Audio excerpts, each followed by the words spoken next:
سورۃ القصص بسم اللہ الرحمن الرحیم. یہ جو 8 صورتیں ہیں ان میں نوٹ کر لیجئے کہ 4 صورتیں یہ ایک مزاج کی ہیں تقریباً. سورۃ الفرقان، سورۃ الشعراء،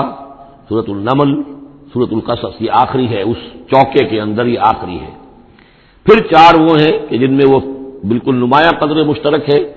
کہ اس میں الف لام میم الف لام میم الف لام میم الف لام میم، تو 4 کے یہ 2 سب گروپس ہیں ان 8 صورتوں کے. لیکن پہلے سب گروپ میں سے ایک صورت وہ ہے کہ جو بغیر حروف مقطعات کے ہے، باقی 2 تاسین میم سے، ایک تاسین سے. اور ایک نقطہ یہ نوٹ کر لیجئے کہ اکثر و بیشتر صورتیں جو آئی ہیں طٰہٰ، سورہ طٰہٰ جو ہے اس میں توئے آئی ہے شروع میں، اور اس میں بھی اکثر و بیشتر حصہ حضرت موسیٰ علیہ السلام کے واقعات پر مشتمل ہے. یہ تاسین میم تاسین، ان میں بھی آپ نے حضرت موسیٰ کا ذکر جو ہے ہر صورت کے اندر موجود ہے. تو اس میں اشارہ کیا ہے بعض حضرات نے کہ حروف مقطعات جو ہیں ان کی ایک توجیہ یہ بھی کی گئی ہے کہ یہ جو حروف ہیں اب عربی اور عبرانی زبان کے، یہ چیزوں کی اشکال سے اخذ کیے گئے ہیں. بعض زبانوں کے حروف جو ہیں وہ آوازوں پر مبنی ہیں، اور بعض کے جو ہے جیسے چینی زبان ہے وہ بھی چیزوں کی شکلوں سے ان کے الفابیٹس بنے ہیں. تو عبرانی اور عربی کے بھی جو ہے وہ اصل میں چیزیں یا اشیاء، ان کی شکلوں سے انہوں نے حروف اپنے اخذ کیے ہیں. بس توئے کو وہ لکھتے ہیں سانپ کی طرح. اگر جو ناگ جو ہے اس نے پھر اٹھایا ہوا ہے اور نیچے کنڈلی ماری ہوئی ہے، یہ توئے ہے. تو جو ہے وہ گویا کہ سانپ کی علامت ہے. نون جو ہے وہ مچھلی کی علامت ہے. نون یوں کر کے اور ایک طرف اس کے نقطہ ڈال دے تو بالکل مچھلی، آپ نے کبھی دیکھا ہوگا تو اکثر و بیشتر جو بھی ڈرائنگز ہوتی ہیں، پینٹنگز ہوتی ہیں، وہ مچھلی کی شکل نون کی ہے. اس لیے ذنون کہا گیا، مچھلی والا. اور قرآن مجید میں ایک سورت ہے سورہ نون، جس کا اختتام ہوتا ہے حضرت یونس علیہ السلام کے ذکر پر کہ جو مچھلی کے پیٹ میں جن کو اللہ نے پہنچا دیا تھا. تو اس اعتبار سے حروف مقطعات میں سے بعض چیزیں جو ہے مناسبت والی نظر آتی ہیں. تو یہ جو صورتیں ہیں، سورہ شعراء اس میں بڑی تفصیل کے ساتھ آیا ہے. سورہ طٰہٰ میں وہ تو میں آپ کو بتا چکا ہوں کہ 8 میں سے 5 رکوع پورے حضرت موسیٰ علیہ السلام کے حالات پر ہیں. اسی طرح اب جو صورت یہ آ رہی ہے سورہ قصص، اس میں بھی حضرت موسیٰ علیہ السلام کے حالات اس میں ذرا اور پہلے کے ہیں. ہم اس سے پہلے پڑھ چکے ہیں کہ جب مدین سے واپس آ رہے تھے تو آپ کو نبوت ملی ہے، لیکن مدین پہنچ کیسے گئے، یہ واقعہ آپ کو سورہ قصص میں ملے گا. کہ یہ جو تو گویا کہ اس تدریج سے حضرت موسیٰ کے حالات آ رہے ہیں کہ جیسے کہ جو آخری دور کے تھے ان کی زندگی کے وہ پہلے آئے ہیں، سورہ بقرہ میں، سورہ اعراف میں. پھر اس کے بعد جو ہے اس سے پہلے کے وہ پھر آپ کو 3 صورتوں میں ملے ہیں، اور بالکل ابتدائی دور کی جو چیزیں وہ سورہ قصص میں ملیں گی.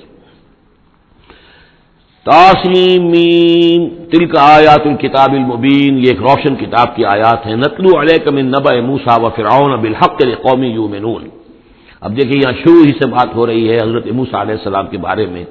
ہم سناتے ہیں آپ کو کچھ احوال موسیٰ کے اور فرعون کے، بالحق، حق کے ساتھ، لقوم یؤمنون، ان لوگوں کے لیے جو ایمان لاتے ہیں یا ایمان لائیں یا ایمان والے ہیں. ان فرعون علا فی الارض، یقیناً فرعون نے بہت سرکشی کی تھی زمین میں، بہت ادھم مچایا تھا. وجعل اہلہا شیعا، اور زمین میں بسنے والوں کو اس نے طبقات میں یا گروہوں میں تقسیم کر دیا تھا، حاکم اور محکوم. ایک قوم جو ہے قبطی وہ حاکم تھی اور بنی اسرائیل محکوم. یستضعف طائفۃ منہم، اس نے دبایا ہوا تھا نیچے ایک گروہ کو، بنی اسرائیل کو دبایا ہوا تھا اور شدید ان کے اوپر جو ہے سختیاں ہو رہی تھی. یذبح ابناہم، ان کے بیٹوں کو ذبح کر دیتا تھا. ویستحیی نساءہم، اور زندہ رکھتا تھا ان کی عورتوں کو. انہ کان من المفسدین، یقیناً وہ فساد مچانے والوں میں سے تھا. ونرید ان نمن علی الذین استضعفوا،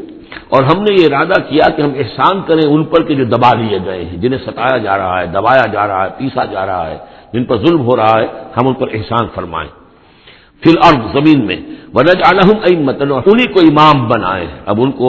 دنیا میں طاقت دیں، سربلندی دیں. ونجعلہم الوارثین، اور انہی کو ہم وارث بنا دیں. ونمکن لہم فی الارض، اور ان کو زمین میں تمکن عطا کریں. ونری فرعون وحامان وجنودہما منہم ما کانوا یحذرون، اور دکھا دیں فرعون کو بھی اور حامان کو بھی، حامان ان کا وزیر تھا، اور فرعون کو اور حامان کو، وجنودہما، اور ان دونوں کے لشکروں کو، منہم ما کانوا یحذرون، جس چیز سے وہ ڈرتے تھے. اب ما کانوا یحذرون میں ایک تو کچھ روایات ہیں جو ہماری تفسیری جو روایات ہیں ان میں کثرت سے آ گئی ہیں، اور وہ یہ ہے کہ خواب دیکھا تھا اس نے کہ اسرائیلیوں میں ایک بیٹا پیدا ہوا ہے. فرعون نے خواب دیکھا تھا کہ جو تمہاری مملکت کو برباد کر دے گا، تمہیں ختم کر دے گا. اسی خواب کے بعد اس نے، جیسے کہ حضرت مسیح کے بارے میں انجیل میں یہ ہے صراحت کے ساتھ، اور اس کے بعد جو ہے وہ وہاں پہ جو بھی نوزائیدہ بچہ تھا اس کو قتل کرنے کا معاملہ شروع ہو گیا تھا. یہی معاملہ کہتے ہیں لیکن قرآن میں بھی اس کا ذکر نہیں ہے اور تورات میں بھی ذکر نہیں ہے. البتہ تالمود میں اس کا ذکر موجود ہے، اور تالمود سے پھر یہ روایات جو ہے ہماری تفسیری روایات کے اندر آ گئی ہیں. ما کانوا یحزنون کی ایک دوسری توجہ یہ بھی ممکن ہے کہ ہو، واللہ عالم، لیکن ایک دوسری توجہ بھی ہے کہ انہیں یہ اندیشہ ہو گیا تھا کہ یہ قوم جو ہے اب اس تیزی کے ساتھ بڑھ رہی ہے، اس کی تعداد اتنی تیزی سے بڑھ رہی ہے کہ یہ ہمارے لیے خطرہ بن سکتے ہیں. بالکل وہ معاملہ ہے جو آج سے کوئی 20 سال پہلے ہوا تھا ہندوستان میں، جو نسل بندی کا معاملہ تھا کہ مسلمانوں کی تعداد اتنی تیزی سے بڑھ رہی تھی کہ ہندوؤں کو یہ اندیشہ ہوا کہ ان کی تعداد جو ہے وہ آبادی اتنی تیزی سے بڑھ رہی ہے کہ ہمارے لیے یہ خطرہ بن جائیں گے. لہذا ان کو روکنے کے لیے وہ نسل بندی اور جبری نسل بندی، پھر اس میں طرح طرح کے طریقے اختیار کیے گئے. اسی کی وجہ سے پھر وہاں مسلمانوں نے پہلی مرتبہ کانگریس کے خلاف یعنی انتخابی مارکے کے اندر بغاوت کی تھی، جس کی وجہ سے کہ اندرا گاندھی جو ہے ہار گئی تھی. تو یہ معاملہ جو ہے محسوس ہوتا ہے کہ وہاں یہ محسوس کیا جا رہا تھا کہ یہ جس تیزی کے ساتھ ان کی افزائش نسل ہو رہی ہے یہ ہمارے لیے خطرہ بن سکتے ہیں. یہ وجہ ہے کہ ان کے بچوں کو جو نرینہ اولاد ہے انہیں قتل کیا جا رہا تھا. بہرحال یہ دونوں توجیحات ممکن ہے، واللہ عالم. وَأَوْحَيْنَا إِلَىٰ أُمِّ مُوسَىٰ أَنْ أَرْضِعِيهِ فَإِذَا خِفْتِ عَلَيْهِ فَأَلْقِيهِ فِي الْيَمِّ وَلَا تَخَافِي وَلَا تَحْزَنِي إِنَّا رَادُّوهُ إِلَيْكِ وَجَاعِلُوهُ مِنَ الْمُرْسَلِينَ صدق اللہ العظیم. اور ہم نے وحی کر دی موسیٰ کی والدہ کو کہ اسے دودھ پلاتی رہو، اور جب تمہیں اندیشہ ہو کہ کوئی تلاشی کے لیے لوگ آ رہے ہیں اور کوئی پکڑے جانے کا خوف ہے، فَأَلْقِيهِ فِي الْيَمِّ تو اسے ڈال دینا دریا میں، نیل میں. وَلَا تَخَافِي وَلَا تَحْزَنِي اور کوئی خوف نہ کھانا، کوئی رنجیدہ مت ہونا. اِنَّا رَادُّوهُ إِلَيْكَ ہمارا وعدہ ہے کہ ہم اس بچے کو لوٹا دیں گے تمہاری طرف، تمہارے پاس واپس لے آئیں گے. وَجَاعِلُوهُ مِنَ الْمُرْسَلِينَ اور اسے ہم نے بنانا ہے اپنے رسولوں میں سے. فَالْتَقَطَهُ آلُ فِرْعَوْنَ تو فرعون کے گھر والوں نے اسے اٹھا لیا. اسی سے لفظ لقطہ بنا ہے. لقطہ کہتے ہیں کوئی چیز گری پڑی کہیں ہو اس کو اٹھا لیا جائے، تو لقطے کے احکام ہیں پھر شریعت کے اندر. فَالْتَقَطَهُ اٹھا لیا اس کو آلُ فِرْعَوْنَ لِيَكُونَ لَهُمْ عَدُوًّا وَحَزَنًا آل فرعون نے، فرعون کے گھر والوں نے اسے اٹھا لیا تاکہ وہ بن جائے ان کے لیے دشمن اور غم کا باعث. اس کا مطلب یہ نہیں کہ ان کا یہ ارادہ تھا، ان کو یہ معلوم تھا، بلکہ یہ نتیجہ ہے، یہ گویا کہ آخری نتیجہ جس کو نکلا اس کا کہ وہی بچہ جس کو انہوں نے نکالا دریائے نیل سے، بعد میں ان کے لیے وہ ایک ان کی تکلیف کا موجب بنا. ان فرعون و حامان و جنودہما کانوا خاطئین یقین فرعون اور حامان اور ان کے لشکر جو ہے وہ چوک گئے، خطا کھائی. وقالت امرأۃ فرعون اور کہا فرعون کی بیوی نے قرۃ عین لی ولک یہ آنکھوں کی ٹھنڈک ہوگا یہ بچہ میرے لیے بھی اور تیرے لیے بھی. فرعون سے کہا اپنے شوہر سے لا تقتلوہ اسے قتل نہ کرو، عسیٰ ان ینفعنا ہو سکتا ہے یہ ہمیں کوئی نفع پہنچائے، مفید ہو ہمارے لیے، اور نتخذہ ولدا بالکل وہی الفاظ ہیں جو امرأۃ العزیز نے کہے تھے حضرت یوسف علیہ السلام کے بارے میں. ہو سکتا ہے کہ اس سے ہمیں کوئی فائدہ پہنچے یا ہم اسے اپنا بیٹا بنا لیں. وہم لا یشعرون اور انہیں اندازہ نہیں تھا کہ وہ کیا کر رہے ہیں. وَأَصْبَحَ فُؤَادُ أُمِّ مُوسَىٰ فارغا اور ادھر موسیٰ کی والدہ کے جذبات جو ہیں اس کے اندر ہیجان پیدا ہو گیا، ان کا دل جو ہے اڑ گیا، اڑا ہو گیا، یعنی جس کو کہتے ہیں کہ دل کے اندر 100 طرح کے ان کے وسوسے پیدا ہوئے. ان کادت لتبدی بہی وہ تو اس درجے مستر ہو گئی تھی کہ شاید ظاہر ہی کر دیتی، بھانڈا ہی پھوڑ دیتی. لولا ان ربطنا علی قلبها اگر ہم نے اس کے دل کو مضبوط نہ کر دیا ہوتا، اس کو باندھ نہ دیا ہوتا، ڈھارس نہ دی ہوتی اس کے دل کو، لتکون من المؤمنین تاکہ وہ ہو جائے ایمان والوں میں سے. وقالت لاختہ قصیہ اور موسیٰ کی والدہ نے کہا اپنی بیٹی سے جو کہ بہن تھی حضرت موسیٰ کی، کہا اس کی بہن سے ذرا اس کے پیچھے پیچھے چل. فبصرت وہ دیکھتی رہی بہی اس کو عن جنوب اجنبی ہو کر، کہ جیسے میرا کوئی تعلق نہیں ہے، لیکن یہ کہ بہرحال اتفاقاً میں بھی دریا کے کنارے جا رہی تھی، میں نے یہ دیکھا ہے کہ صندوق چلا آ رہا ہے۔ وَهُمْ لَا يَشْعُرُونَ، انہیں اس کا احساس نہیں ہوا کہ یہ تو جان بوجھ کر پوری طریقے سے یہاں پہنچی ہے، پورے اپنے ارادے کے ساتھ۔ وَحَرَّمْنَا عَلَيْهِ الْمَرَاضِعَ مِنْ قَبْلُ، اور ہم نے حرام کر دی تھی ان پر تمام دودھ پلانے والیاں حضرت موسیٰ پر اس سے پہلے، یعنی یہ کہ اس بہن کے پہنچنے سے پہلے پہلے انہوں نے بہت سی خواتین کو بلایا تھا جو دودھ پلا سکتی تھی اس کو، لیکن کسی کا دودھ جو ہے وہ پینا قبول نہیں کیا حضرت موسیٰ نے۔ یہ ساری چیزیں اللہ کی طرف سے ہیں، اس کی مشیت ہے، اس کی تقدیر سے ہو رہا ہے۔ وَحَرَّمْنَا عَلَيْهِ الْمَرَاضِعَ مِنْ قَبْلُ فَقَالَتْ، اب یہ پہنچی وہاں تو وہاں تو تشویش تھی، اتنا بچہ اچھا ہے، خوبصورت ہے۔ وَأَلْقَيْتُ عَلَيْكَ مَحَبَّةً مِّنِّي، یہ ہم پڑھ آئے ہیں سورہ طٰہٰ میں، ایسے موہنی صورت کے اس کے اوپر محبت کا پرتاؤ اللہ تعالیٰ نے اپنی محبت کا پرتاؤ ڈالا۔ تو اب وہ تشویش میں تھے کہ کیا ہوگا اس کا، کون دودھ پلائے۔ ابھی میرا خیال ہے کہ فیڈرز تو ابھی ایجاد نہیں ہوئے ہوں گے کہ دودھ پلانے کا کوئی اور نظام ہو۔ قالت، تو اس نے کہا، هل ادلکم علی اہل بیت یکفلونہ لکم، تو کیا میں تمہاری رہنمائی کروں ایک گھر والوں کی طرف کہ جو اس کی کفالت کریں گے، اس کو پال دیں گے تمہارے لیے، وہم لہ ناصحون، اور وہ اس کے خیر خواہ ہیں۔ فرددناہ الی امہ کی تقر عینہا، تو ہم نے لوٹا دیا اسے اس کی والدہ کی گود میں تاکہ اس کی آنکھیں ٹھنڈی رہیں، ولا تحزن، اور وہ رنجیدہ نہ ہو، ولتعلم ان وعد اللہ حق، اور تاکہ اس کو معلوم ہو جائے ام موسیٰ کو کہ اللہ کا وعدہ حق ہے، سچا ہے، جو اس نے کہا تھا کہ لوٹا دیں گے وہ لوٹا دیا۔ ولکن اکثرهم لا يعلمون، لیکن اکثر لوگ جانتے نہیں ہیں۔ ولما بلغ اشدہ واستوى آتیناہ حکما وعلما، اور جب وہ پوری قوت کو پہنچا، جوانی کو پہنچا، بھرپور جوانی کو، اپنی پوری پختگی کو پہنچ گیا، استوا، اور وہ گویا کہ تمام جو ان کے ظاہری اور باطنی قوا ہیں وہ پورے اعتدال کے ساتھ جم گئے۔ آتیناہ حکما و علما، ہم نے اسے حکم اور علم عطا فرمایا۔ اس سے یہ بھی مراد لی جا سکتی ہے کہ اسی وقت ان کو یہ نبوت جو ہے وہ مل گئی، لیکن یہ کہ عام خیال یہ ہے کہ نبوت بعد میں ملی ہے۔ تو حکم، حکمت اور علم دیا۔ وَكَذَلِكَ نَجْزِي الْمُحْسِنِينَ، اور اسی طرح ہم بدلہ دیتے ہیں احسان کی روش اختیار کرنے والوں کو، نیکوکاروں کو۔ وَدَخَلَ الْمَدِينَةَ عَلَىٰ حِينِ غَفْلَةٍ مِّنْ أَهْلِهَا، اور وہ ایک روز وہ داخل ہوئے گاؤں میں، شہر میں، ایسے وقت میں کہ اس کے شہر کے لوگ جو ہے غفلت میں تھے۔ اب یہ ذہن میں رکھیے یہ محل میں رہتے ہیں، اور محل آپ کو معلوم ہے شہر سے باہر ہوتے ہیں، علیحدہ ہوتے ہیں، اور بستی جہاں پر کہ زیادہ وہ جو بھی ہے ڈاؤن ٹاؤن جسے آج کل کہا جاتا ہے، وہ ان کا شہر کی کا مرکزی مقام ہوگا، اور یا تو یہ کہ اعلیٰ صبح کا وقت ہوگا جبکہ ابھی لوگ پوری طرح بیدار نہیں ہوئے ہیں، گھروں میں ہیں، یا یہ کہ دوپہر کا وقت ہو کہ جس میں لوگ قیلولہ کر رہے ہیں۔ وہ داخل ہوئے۔ دخل المدینۃ علی حین غفلۃ من اہلہا، جبکہ اس کے آپ لوگ جو ہیں وہ غفلت میں تھے۔ فوجد فیہا رجلین یقتتلان،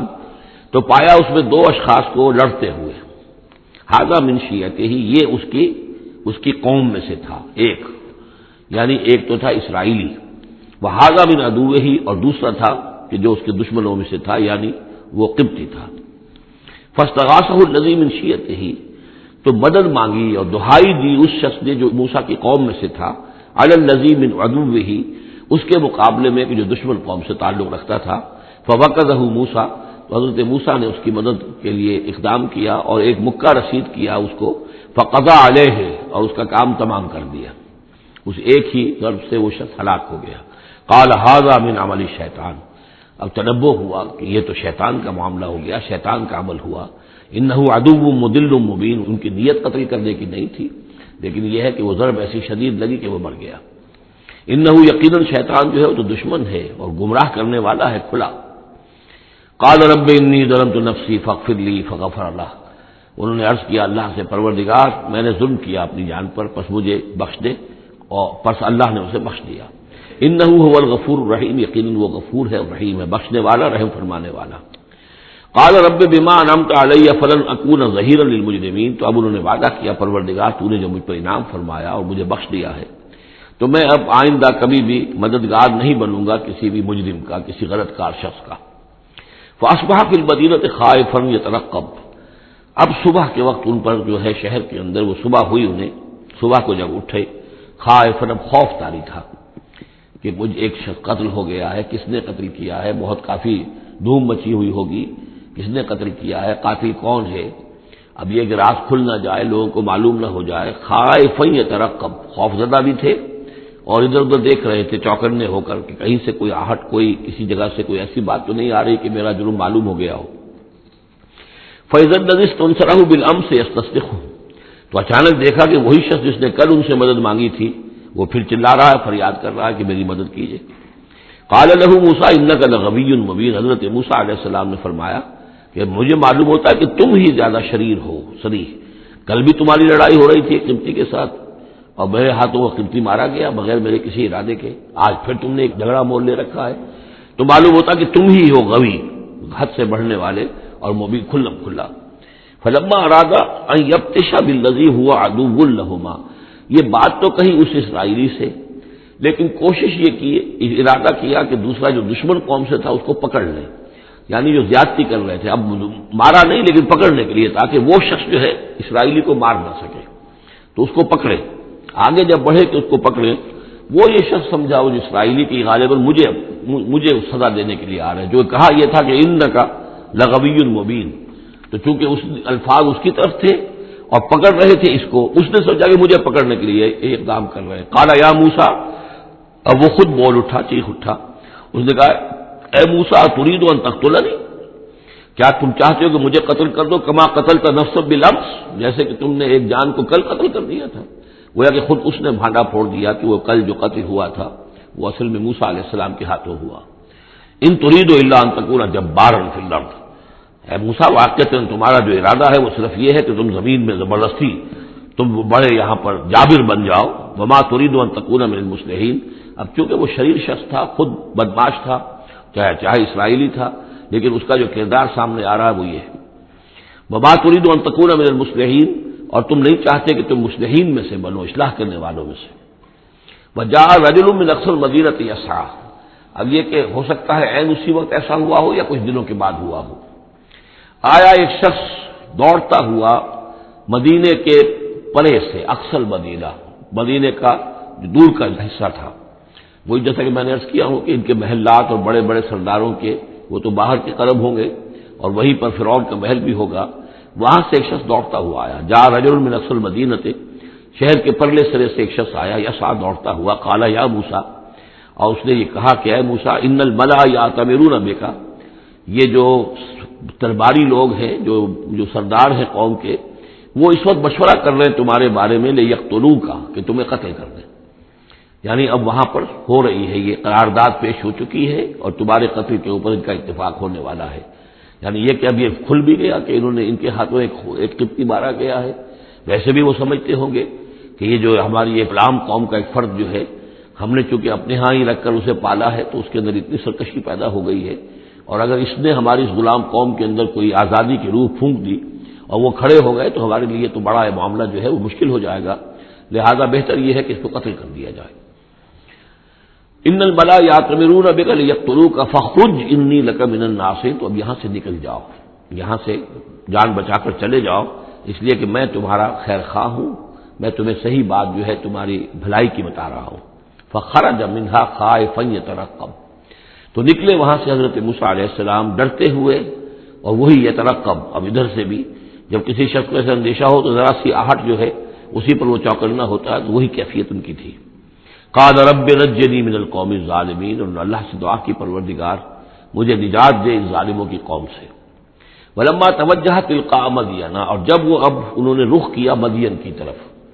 اتنا جغرافیہ اب آپ کے سامنے ہے، وہ سینائی پیننسولا، وہ تکون، اس کے اس سائڈ پر مدین کا علاقہ ہے، اس سائڈ پر مصر ہے، بیچ میں سینائی پیننسولا ہے۔ اب یہاں سے یہ چلے ہیں تو پورا یہ جو ان کو اب سینائی کا علاقہ ہے، صحرائے سینا، یہ کراس کرنا ہے اور مدین جانا ہے۔ فلما توجہ تلقاء مدین، جب انہوں نے رخ کیا اپنا مدین کی جانب، قال، تو کہا عسیٰ ربی ان یہدینی سواء السبیل، امید ہے مجھے کہ میرا رب مجھے راستہ دکھائے گا سیدھی راہ کا، یعنی یہ کہ میں کہیں بھٹک نہیں جاؤں گا، میں اس صحرا کے اندر، ظاہر بات ہے صحرا میں لقدت میں کوئی آدمی غلط راستے پر پڑ جائے تو ویسے ہلاک ہو جائے گا۔ عسیٰ ربی، مجھے امید ہے کہ میرا رب مجھے راستہ بتائے گا اور صحیح راستے پر چلائے گا، سیدھی راہ پر۔ ولما ورد ماء مدین، اب کتنی دیر لگی ہوگی، کتنا وقت لگا ہوگا، جب مدین کے کنویں پر پہنچے، مدین کی آبادی ہے، اس کے باہر کنواں ہے، کنویں کے اوپر جو ہے رہٹ چل رہے ہیں، یا کنویں سے پانی کھینچ کر پلایا جا رہا ہے جانوروں کو، بھیڑوں بکریوں کو اور جانوروں کو۔ وجد علیہ امتن، پایا انہوں نے وہاں پر ایک قوم کو، ایک گروہ کو، من الناس یسقون، لوگوں میں سے ایک گروہ وہاں جمع تھا اس کنویں پر، پانی پلا رہے تھے۔ کسے پلا رہے تھے؟ اپنے اپنے جانوروں کو، بھیڑیں بکریاں تھیں سب کے پاس، وہ کھینچ کھینچ کر پانی جو ہے وہ کہیں ڈالتے تھے کہ جہاں سے پھر ان کی بھیڑیں بکریاں پانی پیتی تھیں۔ ووجد من دونہم امرأتین تذودان، اور ان کے پرے انہوں نے دیکھا کہ دو عورتیں ہیں جو اپنی بکریوں کو روک کر تھام کر کھڑی ہیں، یعنی بکریاں چاہتی ہوں گی پیاس کی وجہ سے پانی کی طرف آنا، لیکن وہ انہیں روک رہی تھی کہ نہیں ابھی ہماری باری نہیں ہے۔ حالت ما خطبکما، حضرت موسیٰ نے ان دونوں سے سوال کیا یہ آپ لوگوں کا کیا معاملہ ہے، کیوں آپ کھڑی ہیں یہاں؟ قالتا لا نسقی حتی یصدر الرعاء، انہوں نے کہا کہ ہم نہیں اپنے اس گلے کو پانی پلا سکتی جب تک کہ یہ تمام چرواہے چلے نہ جائیں۔ یہ چرواہے جو ہیں پانی پلا کے جب چلے جاتے ہیں اپنے اپنے گلوں کو لے کر، پھر ہم جاتی ہیں اور جا کر اپنے ان بھیڑوں بکریوں کو پانی پلاتی ہیں۔ وہ ابونا شیخ کبیر، ہمارا والد جو ہے وہ بہت بوڑھے شخص ہیں، ضعیف ہیں، مطلب یہ کہ کوئی مرد، جوان مرد ہے نہیں، والد ہیں گھر میں تو وہ بوڑھے ہیں، یہ کام جو کہ مردوں کی کرنے کا تھا وہ ہمیں عورتوں کو کرنا پڑ رہا ہے۔ اب ظاہر بات ہے کہ ان چرواہوں سے کون جھگڑے، تو اس لیے کہ ہم اس میں جو ہے اپنی باری کے معاملے میں ہم نے یہی طے کیا ہوا کہ یہ سب پانی پلا کے چلے جائیں اپنے اپنے ریوڑ لے کر، تو پھر ہم پانی پلاتی ہیں۔ فسقا لہما، حضرت موسیٰ علیہ السلام تو تھے قوی ہیکل تھے، انہوں نے کہا نہیں، ان کی وہ غیرت جو ہے انہوں نے پانی پلایا، ادھر ادھر ہٹایا ان کو جو بھی چرواہے تھے اور ان کو پانی کھینچ کر پلایا ان کی بھیڑوں بکریوں کو۔ ثم تولی الی الظل، اب وہ تو لے کر اپنی بھیڑوں بکریوں کو چلی گئی اپنے گھر، اور یہ پھر کسی سائے کی طرف انہوں نے رخ کیا، پھر مڑے ایک سائے کی طرف، کسی درخت کی سائے میں جا کر بیٹھ گئے اور انہوں نے اب دعا مانگی۔ فقال رب انی لما انزلت الی من خیر فقیر، یہ بڑی اہم دعا ہے، یاد کر لینی چاہیے۔ اے اللہ جو خیر بھی تو میری جھولی میں ڈال دے میں اس کا محتاج ہوں۔ یہ انتہائی عاجزی کی دعا ہے۔ اب ایک شخص ہے، محل میں پلا بڑھا، وہاں سے نکل کے بھاگا ہے جان بچا کر، پورا سینائی پیننسلا کراس کیا ہے، کیا سختیاں جھیلی ہوں گی، اب یہاں پہنچے ہیں، کوئی جاننے والا نہیں، کوئی پہچان والا نہیں، ایک بالکل یوں سمجھیے کہ غربت کی حالت ہے۔ تو اب اس حالت میں ہوتا ہے کہ انسان، ایک تو فقیر وہ ہوتا ہے جو کہتا ہے ٹھسے کے ساتھ میں اتنے پیسے لوں گا، میں 5 روپے سے کم نہیں لوں گا۔ ایک غریب فقیر وہ ہوتا ہے، وہ کہتا ہے کہ مجھے جو بھی دے دیں، میں تو اس قدر محتاج ہوں۔ تو یہ گویا کہ انتہائی احتیاج کی کیفیت ہے۔ رب انی لما انزلت الی من خیر فقیر، پروردگار میں تو اب فقیر ہوں، جو خیر بھی تو میری جھولی میں ڈال دے، اس درجے میری حالت اب خستہ ہے۔ فجاءت احداہما تمشی علی استحیاء، اب ان دو عورتوں میں سے، 2 لڑکیوں میں سے ایک آئی اس کے پاس چلتی ہوئی شرم کے ساتھ، لجاجت کے ساتھ۔ قالت ان ابی یدعوک، اس نے کہا کہ میرے والد آپ کو بلا رہے ہیں، لیجزیک اجر ما سقیت لنا، تاکہ آپ کو بدلہ دیں، اجر دیں، آپ نے جو مشقت اٹھائی جھیلی، پانی کھینچا کنویں سے ہماری بھیڑوں بکریوں کے لیے، تو اجر ما سقیت لنا، ہمارے والد چاہتے ہیں کہ آپ کو کچھ اس کا اجر دیں۔ فلما جاءہ، جب وہ وہاں پہنچے اس کے پاس، وقص علیہ القصص، اور سارا قصہ انہیں سنایا، ساری بات سنائی، سارا بیان۔ قال لا تخف، انہوں نے کہا اب ڈرو نہیں، نجوت من القوم الظالمین، تم نجات پا چکے ہو اب ظالموں کی قوم سے، یعنی یہاں تک ان کی رسائی نہیں ہے، یہاں آرام سے رہو، کوئی تمہیں کھٹکا نہیں ہوگا، کوئی اندیشہ نہیں ہوگا۔ ان کے بارے میں اصل میں اختلاف ہے کہ بعض لوگ انہیں شعیب قرار دیتے ہیں، حضرت شعیب علیہ السلام مدین میں، کیونکہ انہیں مبعوث کیا گیا۔ اور اسی اعتبار سے علامہ اقبال کا بھی وہ شعر ہے کہ اگر کوئی شعیب آئے میسر، شبانی سے کلیمی 2 قدم ہے، یعنی حضرت موسیٰ علیہ السلام چرواہے کی حیثیت سے حضرت شعیب کی خدمت میں رہے، 8 سال یا 10 سال ان کی خدمت گزاری کی، تو اس کے نتیجے میں ان میں وہ اوصاف پیدا ہو گئے، ان کی تربیت کے نتیجے میں، کہ وہ چرواہے سے بڑھ کر کلیم بن گئے، اللہ کے کلیم بن گئے۔ تو یہ تربیت حضرت شعیب کی ہے، لیکن یہ بات غلط ہے۔ اصل میں حضرت شعیب کا معاملہ ہم پڑھ چکے ہیں کہ وہ اللہ کے رسول تھے، اور رسول اگر تو زمانہ انہی کا تھا جبکہ ابھی وہ دعوت دے رہے تھے، تب بھی وہاں رنگ کچھ اور ہونا چاہیے تھا بالکل، اور اگر وہ رسول اس وقت ہے جبکہ قوم ختم ہو چکی ہے، اس کے بعد جو بھی اہل ایمان بچ گئے ہیں اور حضرت شعیب بچ گئے ہیں، اگر یہ اس کے بعد کا مسئلہ ہے تو ان کا جو مقام ہونا چاہیے تھا وہاں پر یہ ممکن نہیں ہے کہ ان کی بیٹیاں اس طریقے پہ پریشان ہوں اور کوئی جو ہے ان کی امت میں سے کوئی ان کی خبر گیری کرنے والا رہا ہو. تو وہ پکچر بالکل بنتی نہیں ہے یہ. اور حضرت شعیب کا معاملہ جو ہے ظاہر بات ہے کہ یہ اس کے اندر فصل ہے، اگرچہ یقین کے ساتھ ہمیں معلوم نہیں. یہ گویا کہ بعد میں جو قوم وہاں آباد ہوئی ہے حضرت شعیب کے ساتھ جو لوگ صاحب ایمان بچ گئے اور ان سے دوبارہ جو وہاں پر جو بھی آبادی ہوئی ہے اس میں کچھ اچھے لوگ، ظاہر بات ہے کہ ان میں تو ابھی اچھے اثرات بھی تھے، تو ان میں سے یہ بزرگ تھے، ابھی ہو سکتا ہے 100 سال ہو چکے ہوں لیکن ابھی کچھ نہ کچھ اثرات تھے. تو یہ بزرگ آدمی، ضعیف آدمی جو ہے یہ ایک نیک آدمی تھے. قالت احداہما یا ابت استاجرہ، ان میں سے ایک نے کہا، بیٹیوں میں سے، لڑکیوں میں سے ایک نے، ابا جان ان کو ملازم رکھ لے، اجرت پر رکھ لے. استاجر ہو، یہ استاجری اور اجیری یہ دونوں جو ہیں، اجیر اور مستاجر، در حقیقت یہ آجر اور اجیر وہ ہے کہ جو اجرت کے اوپر کام کرتا ہو، اور مستاجر وہ ہے جو کسی کو اجرت پر کام کرنے کے لیے رکھے. استاجر، مستاجر اس میں فاعل بنے گا. ہمارے ہاں عام طور پر غلط العام میں اجیر اور آجر کو یوں کہتے ہیں کہ آجر تو وہ ہے کہ جو کسی کو اجرت کے پر رکھے اور اجیر وہ ہے جو اجرت پر کام کرے. حالانکہ عربی میں ان دونوں کے معنی ایک ہی ہے، آجر اور اجیر، ایک اس میں فاعل ہے، ایک صفت مشبہ ہے، دونوں کا مفہوم ہے اجرت پر کام کرنے والا. اور جو اجرت پر کام لیتا ہے وہ مستاجر ہے.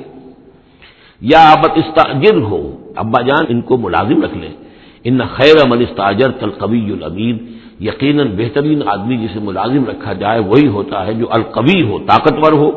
وہ دیکھ لیا تھا کہ حضرت موسیٰ علیہ السلام سے کوئی جو ہے وہ وہاں کے چرواہوں میں سے کسی نے الجھنے کی کوشش نہیں کی، وہ ڈر کے ادھر ادھر ہو گئے اور کسی نے جو ہے ان کو روکا نہیں. تو طاقت والے بھی ہیں اور امین ہیں. انہوں نے یہ مشاہدہ کر لیا تھا کہ کوئی بری نگاہ حضرت موسیٰ نے نہیں ڈالی ہوگی ان لڑکیوں پر. تو ظاہر بات ہے کہ اس معاملے میں تو عورت کا احساس بہت بیدار ہوتا ہے کہ کسی مرد کی نگاہ جو ہے کس قسم کی ہے جو اس پر پڑ رہی ہے. تو اسے چونکہ ذاتی تجربہ ہو چکا تھا کہ ان کے اندر وہ امانت پوری موجود ہے اور کسی درجے میں بھی نگاہ کی خیانت بھی ان میں نہیں ہے. تو جس شخص کی نگاہ میں خیانت نہیں ہے وہ اور کسی معاملے میں کیا خیانت کرے گا. کہ قالت احداہما یا ابت استاجر ہو ان خیر من استاجرت القوی الامین، ابا جان ان کو ملازم رکھ لیجئے، اس لیے کہ ملازمت کے لیے بہترین شخص وہی ہوتا ہے جو طاقتور بھی ہو، کام کر سکے خوب، اور یہ کہ امین ہو،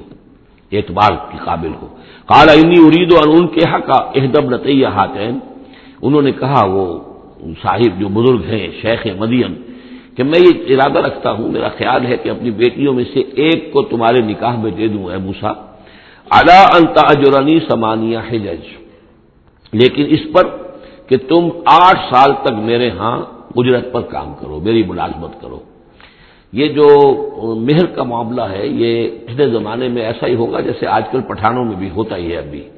کہ وہ مہر جو ہے وہ والدین لے لیتے ہیں رقم جو ہے، گویا کہ وہ اس لڑکی کو جو پالا ہے پوسا ہے تو یہ در حقیقت اس کا بدل ہے وہ جو لے رہے ہیں کہ ہم نے اس کو پالا پوسا آپ تمہارے حوالے کر رہے ہیں تو ہمیں اس کی رقم دو. جبکہ اسلام میں آ کر اس کو بدل دیا گیا ہے، مہر جو ہے لڑکی کا حق ہے، وہ اس کے والدین کا حق نہیں ہے. البتہ اس وقت معلوم ہوتا ہے کہ رواج یہی تھا کہ چونکہ اپنی بیٹی نکاح میں دینے کے لیے تیار ہو رہے ہیں تو اس کے عوض اپنی ملازمت کروانا چاہتے ہیں کہ تم میری ملازمت کرو، میری خدمت کرو 8 برس تک. تو یہ گویا کہ بدل ہو جائے گا اس کا کہ میں اپنی ایک بیٹی کا نکاح تم سے کر دوں گا. فَإِنْ أَتْمَمْتَ 10 فَمِنْ عِنْدِكَ، اور اگر تم 10 سال کر دو تو یہ تمہاری طرف سے ہے، یہ گویا کہ تمہاری طرف سے ایک احسان ہوگا. 8 سال پورے کر دو، اس میں محنت کرو، یہاں مزدوری کرو، میرے بھیڑوں بکریوں کو چراؤ اور گھر کے کام کرو، تو پھر میں اپنی بیٹی تمہارے حوالے کر دوں گا، اس کا نکاح کر دوں گا تم سے. یا یہ کہ 10 سال کر دو تو یہ تمہاری طرف سے اضافی بات ہوگی. وما اريد ان اشق عليك، اور ساتھ یہ بھی دیکھ لو میں تم پر کوئی سختی کرنے کا ارادہ نہیں رکھتا، یعنی تمہیں جو ملازم رکھ رہا ہوں تو ایسا نہیں کہ بہت بھاری کام تم پر ڈالوں گا، میں تمہیں مشقت میں ڈالنا نہیں چاہتا. ستجدنی انشاءاللہ من الصالحین، تم انشاءاللہ مجھے پاؤ گے کہ میں نیک انسان ہوں، صحیح ہوں، راست باز ہوں، اور جو معاملہ ہے معاملے کا کھرا آدمی ہوں. قال ذلك بینی و بینک، حضرت موسیٰ نے فرمایا ٹھیک ہے یہ پھر میرے اور آپ کے درمیان یہ بات طے ہو گئی. ایم الاجلین قضیت، ان دونوں مدتوں میں سے جو بھی میں پوری کر دوں. 10 سال کا آپ تقاضا نہیں کر سکتے، تقاضا 8 سال کا ہوگا. ویسے یہ کہ میں چاہوں تو 10 سال پورے کر دوں لیکن وہ میری آپشن پر ہوگا. ایم الاجلین قضیت فلا عدوان علی، پھر مجھ پر کوئی زیادتی نہ ہو. واللہ علی ما نقول وکیل، اور جو کچھ ہم کہہ رہے ہیں اللہ اس پر وکیل ہے، اللہ ہی اس کا ذمہ دار ہے. فلما قضا موسیٰ الاجل، جب موسیٰ نے وہ مدت پوری کر دی، وسارا باہلہ ہی، اب وہ اپنے گھر والوں کو لے کر چلے، اب مصر کی طرف واپس لوٹ رہے ہیں کہ اب اتنا عرصہ بیت گیا ہے، 10 سال ہو گئے یا 8 سال ہو گئے یا 9 سال ہو گئے، اب بہرحال وہ معاملہ بھی ٹھنڈا پڑ چکا ہوگا، وہاں پر قتل وغیرہ کا کیا حالات وہاں ہوئے یہ بھی معلوم نہیں ہے۔ بہرحال وہ چلے ہیں واپس، سارا باہلہ ہی لے کر چلے اپنے گھر والوں کو، یعنی اپنی اہلیہ کو۔ آنس من جانب طور نارا، انہوں نے پہاڑ کی ایک طرف ایک سائڈ پر طور کے انہوں نے آگ دیکھی۔ قال لأہلہم کثوا، انہوں نے کہا اپنے گھر والوں سے کہ ذرا یہاں انتظار کرو، ٹھہرو، انی آنست نارا، میں نے آگ دیکھی ہے، لعلی آتیکم منہا بخبر، ہو سکتا ہے کہ میں وہاں سے یہاں جاؤں اور وہاں سے کوئی خبر لے کر آؤں، یعنی یہ کہ راستے کے بارے میں معلومات صحیح کہ کہیں ہم بھٹک تو نہیں گئے، ہم کدھر جا رہے ہیں، او جذوۃ من النار، یا پھر میں آگ کا ایک انگارہ لے آؤں وہاں سے، لعلکم تصطلون، تاکہ اس سرد رات میں یہاں ہم آگ جلا لیں اور یہ کہ اس سے کہ آپ لوگ جو ہے وہ سینک سکیں۔ فلما اتاها نودی من شاطئ وادی الایمن فی البقعۃ المبارکۃ من الشجرۃ، تو جب وہ وہاں پہنچے تو ندا آئی، میدان کے داہنے کنارے، جو برکت والا میدان تھا اس کے داہنے کنارے سے ایک خاص جھنڈ میں سے آواز آئی، مبارکہ، کہ جو بہت برکت والا تھا، من الشجرۃ، شجر کے درخت کے جھنڈ میں، ان یا موسیٰ انی انا اللہ رب العالمین، کہ اے موسیٰ میں اللہ ہوں تمام جہانوں کا پروردگار، وان الق عصاک، اور یہ ہم پڑھ چکے ہیں کئی مرتبہ یہ چیزیں، اب ڈال دو زمین پر اپنی لاٹھی، فلما رآہا تہتز کانہا جان، جب انہوں نے دیکھا کہ وہ تو حرکت کر رہی ہے جیسے کہ سانپ ہو، ولا مدبرا ولم يعقب، یہی وہاں پہ آ چکا، سورۃ النمل میں بھی آ چکا ہے۔ تو موسیٰ علیہ السلام جو ہے وہاں سے پیٹھ موڑ کر بھاگے اور انہوں نے پیچھے مڑ کر نہیں دیکھا۔ یا موسیٰ اقبل، اللہ نے فرمایا اے موسیٰ نہیں، آؤ، اقبل ولا تخف، اور ڈرو نہیں، انک من الآمنین، یقیناً تم بالکل امن میں ہوگے، تمہیں کوئی غضب نہیں پہنچے گا۔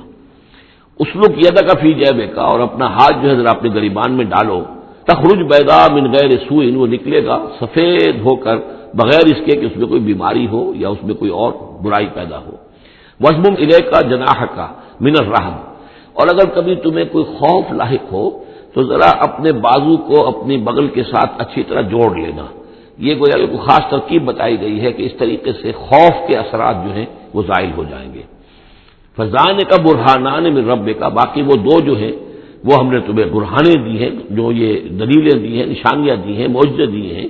فَذَانِكَ بُرْهَانَانِ مِن رَّبِّكَ إِلَىٰ فِرْعَوْنَ وَمَلَئِهِ، کہ اب تم فرعون اس کے سرداروں کے پاس جاؤ، انہم کانوا قوما فاسقین، یقیناً وہ ایک فاسق اور فاجر اور سرکش قوم بن گئے ہیں۔ قال رب انی قتلت منہم نفسا، حضرت موسیٰ نے عرض کیا پروردگار میں نے ان کی قوم کے ایک شخص کو قتل کر دیا تھا، فاخاف ان یقتلون، مجھے تو اندیشہ یہ ہے کہ جیسے ہی میں وہاں جاؤں گا وہ مجھے قتل کر دیں گے۔ یعنی ایک تو یہ کہ میں خاموشی سے جاؤں، جا کر کہیں چھپ جاؤں، کہیں پتہ بھی نہ چلے کہ موسیٰ آ گئے، کہاں آ گئے، کہیں جا کر آباد ہو جاؤں۔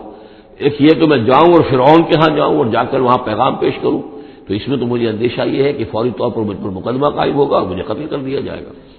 وہ آخی ہارون ہو، اور میرا جو بھائی ہارون ہے، میرے بڑے بھائی، وہ افصح منی لسانا، ان کی زبان مجھ سے زیادہ صاف ہے، وہ گفتگو کرنے میں زیادہ مہارت رکھتے ہیں۔ فارسلہ معی، تو انہیں بھی میرے ساتھ بھیج دیجئے، ردءً، میری مدد کے لیے، یصدقونی، تاکہ وہ میری تصدیق کریں، انی اخاف ان یکذبون، مجھے اندیشہ ہے کہ وہ مجھے جھٹلائیں گے۔ قال سنشد عضدک باخیک، اللہ تعالیٰ نے فرمایا ٹھیک ہے ہم تمہارے بازو کو مضبوط کریں گے تمہارے بھائی کے ذریعے سے، وَنَجْعَلُ لَكُمَا سُلْطَانًا، اور ہم تمہارے لیے دونوں کے لیے ایسا روب تمہارے اندر پیدا کر دیں گے، فَلَا يَصِلُونَ إِلَيْكُمَا، کہ وہ تمہاری طرف آگے بڑھ نہیں سکیں گے، تمہاری طرف تمہیں ہاتھ نہیں لگا سکیں گے۔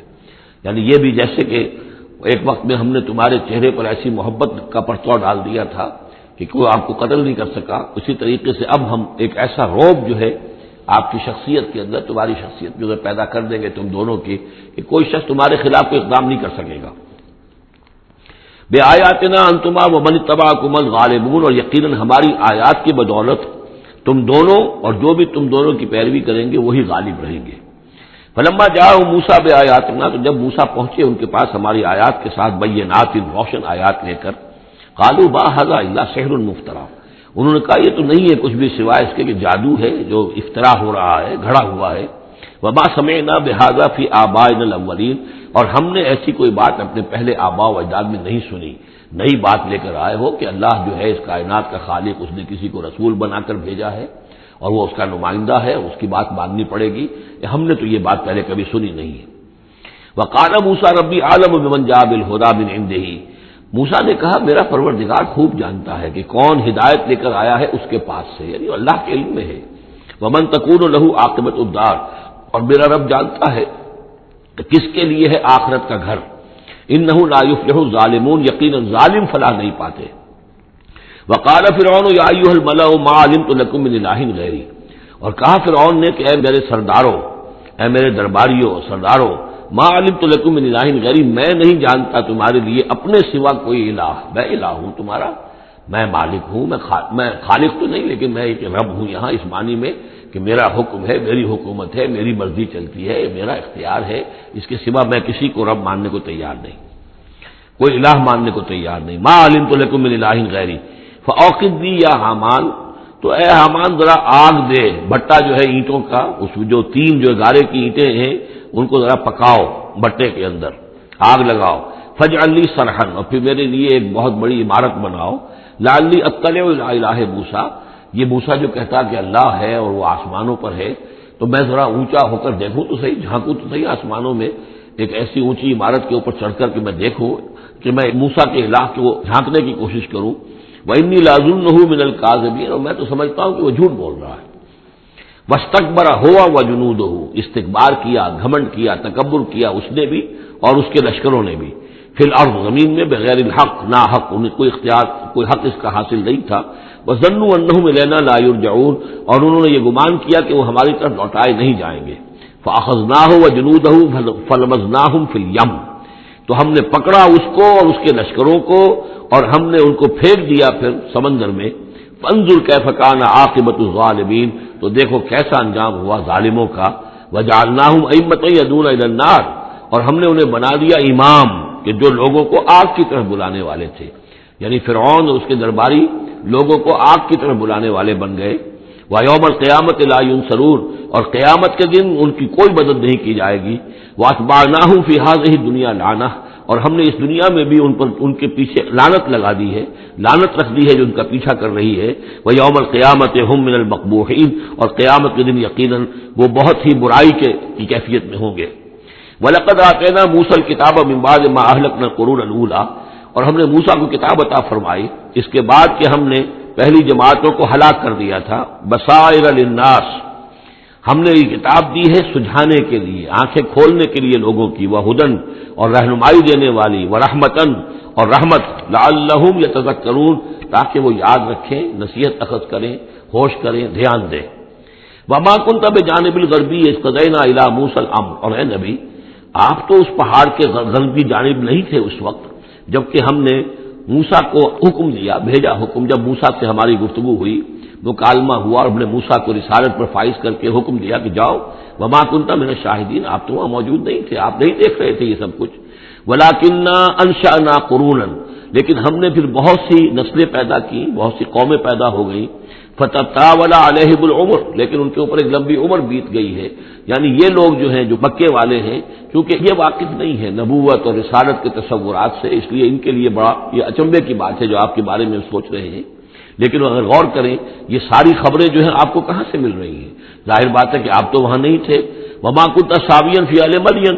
نہیں آپ اہل مدین میں آباد تھے اس وقت، تتلو علیہم آیاتنا، کہ اس وقت آپ موجود ہوں مدین میں جب وہ ماجرا ہوا اور حضرت موسیٰ وہاں پہنچے اور پھر وہ اس شیخ مدین کے گھر میں رہے ہیں، آپ تو ان چیزوں سے واقف نہیں تھے۔ ساويا في اهل مدين تتلو علیہم آیاتنا ولكننا كنا مرسلین، بلکہ یہ تو ہم ہیں بھیجنے والے، ہم جس کو چاہتے ہیں رسول بناتے ہیں، اور جس کو ہم رسول بناتے ہیں پھر اس سے ہم غیب کی خبریں دیتے ہیں، پچھلی بھی آئندہ ہونے والے واقعات کی بھی خبریں دیتے ہیں اور ساری تعلیمات اور ہدایت کے لیے ضروری ہدایات دیتے ہیں۔ وما كنت بجانب الطور اذ نادینا، اور آپ تو نہیں تھے اس پہاڑ کے اس سائڈ پر اس ایک جانب جبکہ ہم نے پکارا تھا، ولکن رحمۃ من ربک، بلکہ یہ سب رحمت ہے آپ کے رب کی جانب سے، لتنذر قوما، تاکہ آپ اس قوم کو خبردار کریں، ما اتاہم من نذیر من قبلک، جس کے پاس کہ کوئی خبردار کرنے والا نہیں آیا آپ سے پہلے، لعلہم یتذکرون، یعنی حضرت اسماعیل سے لے کر حضرت محمد تک یہ بڑا طویل وقفہ ہے، صلی اللہ علیہ وسلم علیہ السلام، حضرت ابراہیم کے بیٹے اسماعیل، اب ان کے ساتھ حضرت اسحاق تھے ان کے دوسرے بیٹے، ان کے ساتھ تو یہ کہ نبوت کا سلسلہ چلتا رہا، اور وہ یہ کہ 1400 برس تو ایسے ہیں کہ کوئی ایک لمحہ بھی ایسا نہیں تھا کہ نبی نہ ہو، ان کے پاس کتابیں تھیں، ان کے پاس زبور تھی، ان کے پاس جو ہے تورات تھی، تو یہ سب کچھ تھا، لیکن یہ قوم جو تھی ظاہر بات ہے کہ یہاں پر یہ ان چیزوں سے ناواقف ہو گئی، تو یوں سمجھیے کہ کم و بیش 3000 برس بیت گئے تھے کہ ان کے پاس کوئی نبی نہیں، کوئی رسول نہیں، کوئی اس کی بات کوئی کتاب نہیں۔ تو اب ہم نے یہ چاہا کہ آپ ان کو لتنذر قوما ما آتاہم من نذیر، اس قوم کو آپ خبردار کریں کہ جس کے پاس آپ سے پہلے من قبل کا کوئی نذیر نہیں آیا، کوئی ڈر سنانے والا، کوئی خبردار کرنے والا، لعلہم یتذکرون، شاید کہ وہ نصیحت حاصل کرے۔ ولولا ان تصیبہم مصیبۃ بما قدمت ایدیہم، اور اتنی بات کے لیے کہ ان کے اوپر کوئی مصیبت نہ آ جائے ان کے تمام اعمال کی وجہ سے، فیقولوا ربنا، اور اگر مصیبت آ جاتی، لولا ان تصیبہم مصیبۃ بما قدمت ایدیہم، یہ مضمون آ چکا ہے سورہ طٰہٰ میں بھی، کہ اگر رسول بھیجے بغیر ہماری طرف سے عذاب آ جاتا تو یہ عذر کرتے کہ صاحب ہمیں متنبع نہیں کیا گیا، ہمیں خبردار نہیں کیا گیا، ہم پر اتمام حجت نہیں کیا گیا، عذاب کیسے آ گیا؟ وَلَوْلَا أَن تُصِيبَهُم مُّصِيبَةٌ بِمَا قَدَّمَتْ أَيْدِيهِمْ فَيَقُولُوا رَبَّنَا لَوْلَا أَرْسَلْتَ إِلَيْنَا رَسُولًا، اگر کوئی مصیبت ان پر آ جاتی اس سے پہلے ان کے اپنے ہاتھوں کے کرتوتوں کی وجہ سے، تو یہ کہتے کہ پروردگار کیوں نہ تم نے بھیج دیا ہماری طرف کوئی رسول، فَنَتَّبِعَ آيَاتِكَ، کہ تیری آیات کی پیروی کرتے، وَنَكُونَ مِنَ الْمُؤْمِنِينَ، اور ہم تو ہو جاتے ایمان لانے والوں میں سے، فَلَمَّا جَاءَهُمُ الْحَقُّ مِنْ عِندِنَا، لیکن جب ان کے پاس آیا ہے یہ حق ہمارے پاس سے، قالوا لولا اوتي مثل ما اوتي موسیٰ، اب یہ کہہ رہے ہیں کہ کیوں نہیں دیا گیا ان کو جیسا کہ دیا گیا تھا موسیٰ کو، یعنی موسیٰ کو عصا دیا گیا، موسیٰ کو وہ ید بیضا دیا گیا، موسیٰ کو تورات لکھی ہوئی جو ہے وہ پتھر کی تختیوں پر دی گئی، لولا اوتي مثل ما اوتي موسیٰ، کیوں نہیں دیا گیا اس کو وہی کچھ اسی طرح کی چیزیں جو دی گئی تھی موسیٰ کو، اولم یکفروا بما اوتي موسیٰ من قبل، تو جو کچھ موسیٰ کو دیا گیا تھا پہلے کیا اس کے ساتھ لوگوں نے کفر نہیں کیا تھا؟ کیا ان آیات کو دیکھ کر فرعون ایمان لے آیا تھا؟ کیا اس کی پوری قوم ایمان لے آئی تھی؟ کیا وہ ہلاک نہیں ہو گئے تھے؟ قالوا سحران تظاہرا، انہوں نے یہ کہا کہ یہ تو دو جادو ہیں جنہوں نے آپس میں ایکا کر لیا ہے۔ ایک تو یہ کہ اس سے خیال ہوتا ہے کہ اس سے مراد یہ ہے کہ حضرت موسیٰ اور حضرت ہارون دونوں کو سحران، یعنی ساحر کی بجائے کہا گیا یہ مجسم سحر ہے، یہ دو سحر ہیں جنہوں نے گٹھ جوڑ کر دیا ہے ہمارے خلاف۔ لیکن یہ کہ اصل میں دوسری رائے یہ ہے کہ یہ اصل میں اب قول ہے مکے والوں کا کہ وہ یہ کہہ رہے ہیں کہ یہ دو جادو ہیں۔ جادو کون سے ہیں؟ ایک یہ قرآن جو محمد ہمارے سامنے پیش کر رہے ہیں، اور ایک تورات کہ جو اس سے پہلے موجود ہے، یہ دو جادو ہیں اور ان کا آپس میں کٹ جوڑ ہے، اور یہ لوگ ایک دوسرے کی تائید کر رہے ہیں۔ قرآن جو ہے تائید کر رہا ہے تورات کی، موسیٰ کی، اور وہ موسیٰ اور ان کی کتاب جو ہے اس میں نشانیاں ہیں اور پیشن گوئیاں ہیں قرآن کی اور محمد کی صلی اللہ علیہ وسلم۔ تو سحران تظاہرا وقالوا انا بکل کافرون، ان کا کہ ہم تو دونوں کے انکار کر رہے ہیں، ہم نہ تورات کو مانتے ہیں اور نہ قرآن کو مانتے ہیں۔ قل فاتوا بکتاب من اللہ هو اہدی منہما، اب یہاں وہ بات بالکل واضح ہو گئی، یہاں مراد دو کتابیں ہیں۔ تو اے نبی ان سے یہ کہیے اچھا پھر کوئی اور کتاب لاؤ جو اللہ کی طرف سے آئی ہو، جو ان دونوں سے زیادہ ہدایت دینے والی ہو۔ اگر تورات کو بھی تم نہیں مانتے، اگر تم قرآن کو بھی نہیں مانتے، تو لاؤ نہ کوئی اور کتاب کوئی اللہ نے نازل کی ہو جو ان دونوں سے اہدا ہو، زیادہ ہدایت والی ہو۔ اہدا منہما اتبع ہو، میں اس کی پیروی کروں گا، ان کنتم صادقین، اگر تم سچے ہو۔ یعنی یہ بات نوٹ کر لیجئے، یہ ایسے ہی ہے جیسے ایک جگہ آیا ہے قل ان کان للرحمن ولد فانا اول العابدین، آگے چل کر آ جائے گی یہ آیت کہ اگر رحمان کا واقعی کوئی بیٹا ہوتا تو سب سے پہلے میں پوچھتا اس کو، جب میں رحمان کی بندگی کرتا ہوں، رحمان کی پرستش کرتا ہوں، رحمان کو پوچھتا ہوں، تو اگر واقعی اس کا کوئی بیٹا ہوتا تو میں کیوں نہ پوچھتا۔ اسی طریقے سے اگر کوئی اور کتاب ہوتی تورات اور قرآن سے بڑھ کر ہدایت دینے والی تو میں اس کی پیروی کروں گا۔ میرے اندر تو کوئی عصبیت نہیں ہے کہ کسی ایک ہی چیز کو لے کر میں بیٹھ رہا ہوں، جو بھی اللہ کی طرف سے ہدایت نامہ آئے۔ فَإِن لَّمْ يَسْتَجِيبُوا لَكَ، تو اے نبی اگر یہ لوگ پھر آپ کی بات کو قبول نہ کریں، آپ کی اس دلیل کو تسلیم نہ کریں، فَاعْلَمْ، تو جان لیجئے انما یتبعون اہواءہم، کہ یہ لوگ صرف پیروی کر رہے ہیں اپنی خواہشات کی۔ ومن اضل ممن اتبع ہواہ، اور اس شخص سے بڑھ کر گمراہ اور بھٹکا ہوا کون ہوگا جو اپنی خواہش نفس کی پیروی کر رہا ہو، بغیر ہدی من اللہ، بغیر اس کے کہ اس کے پاس اللہ کی طرف سے کوئی ہدایت نامہ ہو، اللہ کی طرف سے کوئی ہدایت اور رہنمائی ہو۔ ان اللہ لا یہدی القوم الظالمین، یقیناً اللہ تعالیٰ ایسے ظالم قوم کو ہدایت نہیں دیتا۔ وَلَقَدْ وَصَّلْنَا لَهُمُ الْقَوْلَ لَعَلَّهُمْ يَتَذَكَّرُونَ، اور ہم پے بپے بھیجتے رہے اپنے رسول، اور ان کے لیے ان کی دعوت آتی رہی تاکہ یہ نصیحت اخذ کریں۔ اور یہاں وصلنا سے مراد خاص طور پر شہران تظاہرہ بھی ہو سکتا ہے کہ یہ ایک سلسلہ ہے، سلسلۃ الذہب ہے، اس کے اندر وصل ہے، یہ جڑے ہوئی ہیں۔ یہ تورات اور زبور اور انجیل اور قرآن، یہ تو اصل میں ایک ہی سنہری زنجیر کی کڑیاں ہیں۔ وَلَقَدْ وَصَّلْنَا لَهُمُ الْقَوْلَ،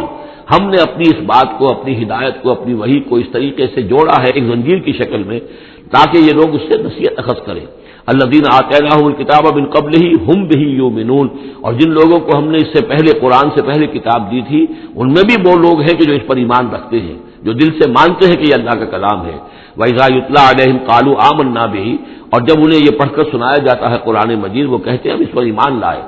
إِنَّهُ الْحَقُّ مِن رَّبِّنَا، یقیناً یہ ہمارے رب کی طرف سے حق ہے۔ اِنَّا كُنَّا مِن قَبْلِهِ مُسْلِمِينَ، ہم تو اس سے پہلے ہی اسلام لا چکے ہیں، یعنی ہم تو اس بات کو پہلے ہی تسلیم کر چکے ہیں۔ اولئک یؤتون اجرہم مرتین، یہ وہ لوگ ہیں جنہیں ان کا اجر دیا جائے گا دوہرا، دو مرتبہ، یعنی یہ کہ وہ سابقہ امت میں سے تھے، وہ بنی اسرائیل میں سے تھے یا نصارہ میں سے تھے، انجیل کو مانتے تھے، تورات کو مانتے تھے، اب انہوں نے قرآن کو بھی تسلیم کر لیا تو گویا کہ انہیں دوہرا اجر ملے گا۔ اولئک یؤتون اجرہم، ان کو دیا جائے گا ان کا اجر مرتین بما صبروا، ان کے صبر کے عوض ان کو دوہرا اجر ملے گا۔ ویدرؤون بالحسنۃ السیئۃ، اور ان کا طریقہ یہ ہے کہ وہ دفع کرتے ہیں اچھائی کے ذریعے سے برائی کو، مما رزقناہم ينفقون، اور جو کچھ ہم نے انہیں دیا اس میں سے خرچ کرتے ہیں۔ وَإِذَا سَمِعُوا اللَّغْوَ أَعْرَضُوا عَنْهُ وَقَالُوا لَنَا أَعْمَالُنَا وَلَكُمْ أَعْمَالُكُمْ، اور جب انہوں نے سنی لغو باتیں تو انہوں نے کہا، انہوں نے اعراض کیا اور کہا ہمارے لیے ہمارے اعمال ہیں اور تمہارے لیے تمہارے اعمال ہیں۔ اس کے پس منظر میں ایک واقعہ ہے، یہ آپ کو معلوم ہے کہ جو پہلی ہجرت ہوئی تھی تو وہ ابیسینیا کی طرف تھی، حبشہ کی طرف تھی، تو وہاں کچھ لوگ ایمان لے آئے تھے اور کچھ عرصے کے بعد وہاں سے ایک وفد آیا ہے حضور صلی اللہ علیہ وسلم سے ملاقات کے لیے۔ ظاہر بات ہے جو ایمان لائے ہیں اب ان کے دل میں کتنی خواہش ہوگی کہ حضور سے ملنے کے لیے آئیں۔ وہ کون تھے؟ وہ نصارہ تھے، عیسائی تھے، جیسے نجاشی، حضرت نجاشی رحمۃ اللہ علیہ۔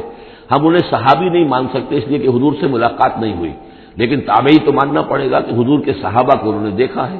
یہ جتنے بھی صحابہ گئے تھے مکے سے ہجرت کر کے تو ان کو چونکہ دیکھا لہٰذا تابعی ہیں، ہم ان کے لیے رضی اللہ عنہ نہیں کہتے بلکہ ہم رحمۃ اللہ علیہ کہتے، تابعین میں سے۔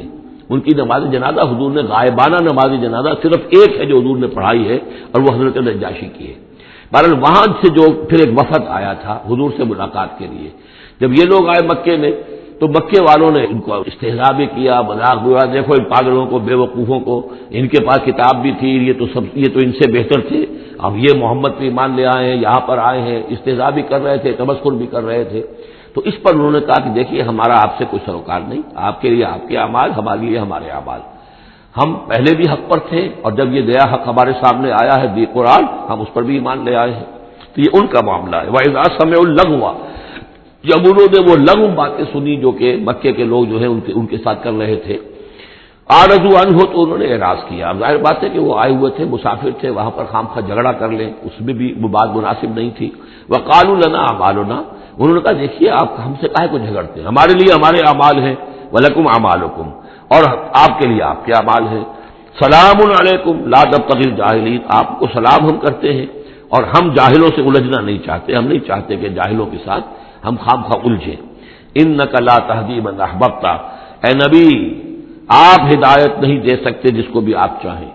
ولکن اللہ یہدی من یشاء، بلکہ یہ اللہ ہی کا اختیار مطلق ہے، وہ ہدایت دیتا ہے جس کو چاہتا ہے۔ وہو اعلم بالمہتدین، اور یقیناً وہ خوب جانتا ہے کون ہے ہدایت پانے والے، کون ہے ہدایت کے طالب، جن کے دلوں میں طلب ہے، اللہ جانتا ہے، انہیں کو وہ ہدایت دے گا۔ لہذا یہ کہ یہ آپ کے اختیار میں نہیں ہے، اور یہ آیت خاص طور پر ابو طالب کے لیے، سن 10 کے اندر انتقال ہوا ہے ابو طالب کا، اور یہ کہ اس وقت تک یہ ایمان نہیں لائے، اگرچہ حضور صلی اللہ علیہ وسلم نے بارہا چاہا کہ چچا جان آپ ایمان لے آئیے، آپ میرے کان میں ہی کلمہ پڑھ دیجیے اشہد ان لا الہ الا اللہ و اشہد ان محمد رسول اللہ، تاکہ میں اللہ کی گواہی دے سکوں، لیکن یہ کہ بہرحال وہ دنیا سے محروم گئے۔ لیکن یہ کہ میں ادب کے ساتھ ان کا نام اس لیے لے رہا ہوں کہ حضور پر یقیناً ان کا احسان ہے، اور حضور پر احسان ہے تو ہم سب پر احسان ہے، لہذا اس اعتبار سے نام جو ہے ان کا میں ادب ہی سے لے رہا ہوں۔ وقالوا ان نتبع الهدى معك، اور وہ یہ کہتے ہیں کہ اے محمد صلی اللہ علیہ وسلم اگر ہم آپ کے ساتھ ہدایت کی پیروی کریں، یعنی جو ہدایت آپ پیش کر رہے ہیں اگر ہم اسے قبول کر لیں، ہم ایمان لے آئیں، نتخطف من ارضنا، تو ہم اپنی زمین سے اچک لیے جائیں گے۔ یہ لفظ یہاں نوٹ کر لیجئے، یہ ایک دو مرتبہ اور بھی آئے گا، اور یہ لفظ ہم پڑھ چکے ہیں سورہ انفال میں، وَاذْكُرُوا إِذْ أَنْتُمْ قَلِيلٌ مُسْتَضْعَفُونَ فِي الْأَرْضِ تَخَافُونَ أَنْ يَتَخَطَّفَكُمُ النَّاسُ، یاد کرو جب کہ تم کم تھے تعداد میں اور تمہیں زمین میں دبا لیا گیا تھا اور تمہیں اندیشہ تھا کہ لوگ تمہیں اچک لے جائیں گے۔ تو یہ اچک لے جانا جو ہے یعنی کسی کو ختم کر دینا، کسی کے لیے بڑی تباہی کا سامان لے آنا، لوگ یہ کہتے تھے کہ اے محمد اگر ہم آپ پر ایمان لے آئیں گے تو یہ پورا عرب جو ہے یہ مشرک ہے، کافر ہے، تو ہمیں تو یہ سب کے سب ختم کر دیں گے، متخطف، ہم اچک لیے جائیں گے من ارضنا، اپنی زمین سے۔ لہذا آپ کی بات صحیح ہے، دل میں بھی ہمارے لگتی ہے، بات بھی ٹھیک ہے، لیکن یہ کہ پورے عرب کی دشمنی کیسے مول لے رہے، یہ پورے قریش کی دشمنی ہم کیسے مول لے رہے، ہمارے اندر ان کے مقابلے کی ضرورت نہیں ہے۔ تو جیسا کہ میں نے عرض کیا کہ کچھ لوگ تو ہوتے ہیں کہ ہٹ کے بعد آباد، وہ حق کے یعنی ساتھ ان کی وفاداری کا یہ عالم ہوتا ہے کہ جو ہو سو ہو، وہ اس کے لیے تیار ہے، اپنی جانیں دینے کے لیے تیار ہے، لیکن سب لوگوں کا معاملہ یہ نہیں ہوتا۔ کچھ لوگ ہیں منتظر رہتے ہیں کہ ذرا کچھ لوگ آگے چلیں، کچھ نشانات راہ بن جائیں تو پھر ہم بھی چلیں گے۔ السابقون الاولون من المہاجرین والانصار والذین اتبعوہم بإحسان، وہ ذرا پیچھے پیچھے آتے ہیں، وہ دوسرے درجے کے لوگ ہو گئے۔ کچھ اور لوگ ہوتے ہیں کہ جن میں اتنی بھی ہمت نہیں ہوتی، ان کا یہ قول آ رہا ہے، وقالوا ان نتبع الهدى معك، اور وہ کہتے ہیں کہ اے محمد اگر ہم آپ کی ہدایت کی پیروی کریں یا آپ کے ساتھ اس ہدایت کی پیروی کریں، نتخطف من ارضنا، ہم اچک لیے جائیں گے اپنی زمین سے، بے دخل کر دیے جائیں گے، نکال باہر کیے جائیں گے۔ اولم نمکن لهم حرما آمنا، اب اللہ تعالیٰ جواب دے رہے ہیں کیا ہم نے ان کو اس حرم کے اندر متمکن نہیں کیا ہے؟ اس حرم کو عمل کی جگہ کس نے بنایا ہے؟ ہم نے بنایا ہے۔ یجبا الیہ ثمرات کل شیء، اس حرم کی طرف، اس کعبے کی طرف، اس مکے کی طرف ہر چیز کے ثمرات کھینچے چلے آ رہے ہیں، یعنی حج کے لیے لوگ آتے ہیں تو آج بھی آپ دیکھیے تو اس کا نقشہ، پوری دنیا کا پھل آپ کو مکے میں مل جائے گا، اس لیے کہ ہر گوشے سے بہترین جو ہے چیزیں آپ کو وہاں ملیں گی، اور یہ ہمیشہ سے تھا، اس لیے کہ حاجی لوگ آتے تھے جہاں جہاں سے آتے تھے وہ وہاں کی چیزیں لے کر آتے تھے۔ تو ہم نے اس حرم کی سرزمین کو تمہارے لیے امن کی جگہ بنایا، تمہیں یہاں پر ہم نے جگہ دی، تمہیں ہم نے یہاں پر تمکن عطا کیا، اس کی طرف تمام چیزوں کے ثمرات اور پھل اور میوے جو ہیں وہ کھینچے چلے آ رہے ہیں، رزقا من لدنا، یہ خاص رزق ہے ہماری طرف سے، اس لیے کہ ہمارے بندے ابراہیم نے اس کی دعا کی تھی کہ پروردگار میں نے اپنی نسل کو یہاں آباد کیا ہے، ربنا انی اسکنت من ذریتی بواد غیر ذی زرع عند بیتک المحرم ربنا لیقیموا الصلاۃ فاجعل افئدة الناس تهوی الیہم وارزقهم من الثمرات، اب ان کو جو ہے میووں کی شکل میں رزق پہنچا، تو ہم پہنچا رہے ہیں، ولکن اکثرهم لا یعلمون، لیکن ان کی اکثریت علم نہیں رکھتی۔ وکم اہلکنا من قریۃ بطرت معیشتها، اور کتنی ہی بستیوں کو ہم نے ہلاک کیا ہے، کتنے ہی شہروں کو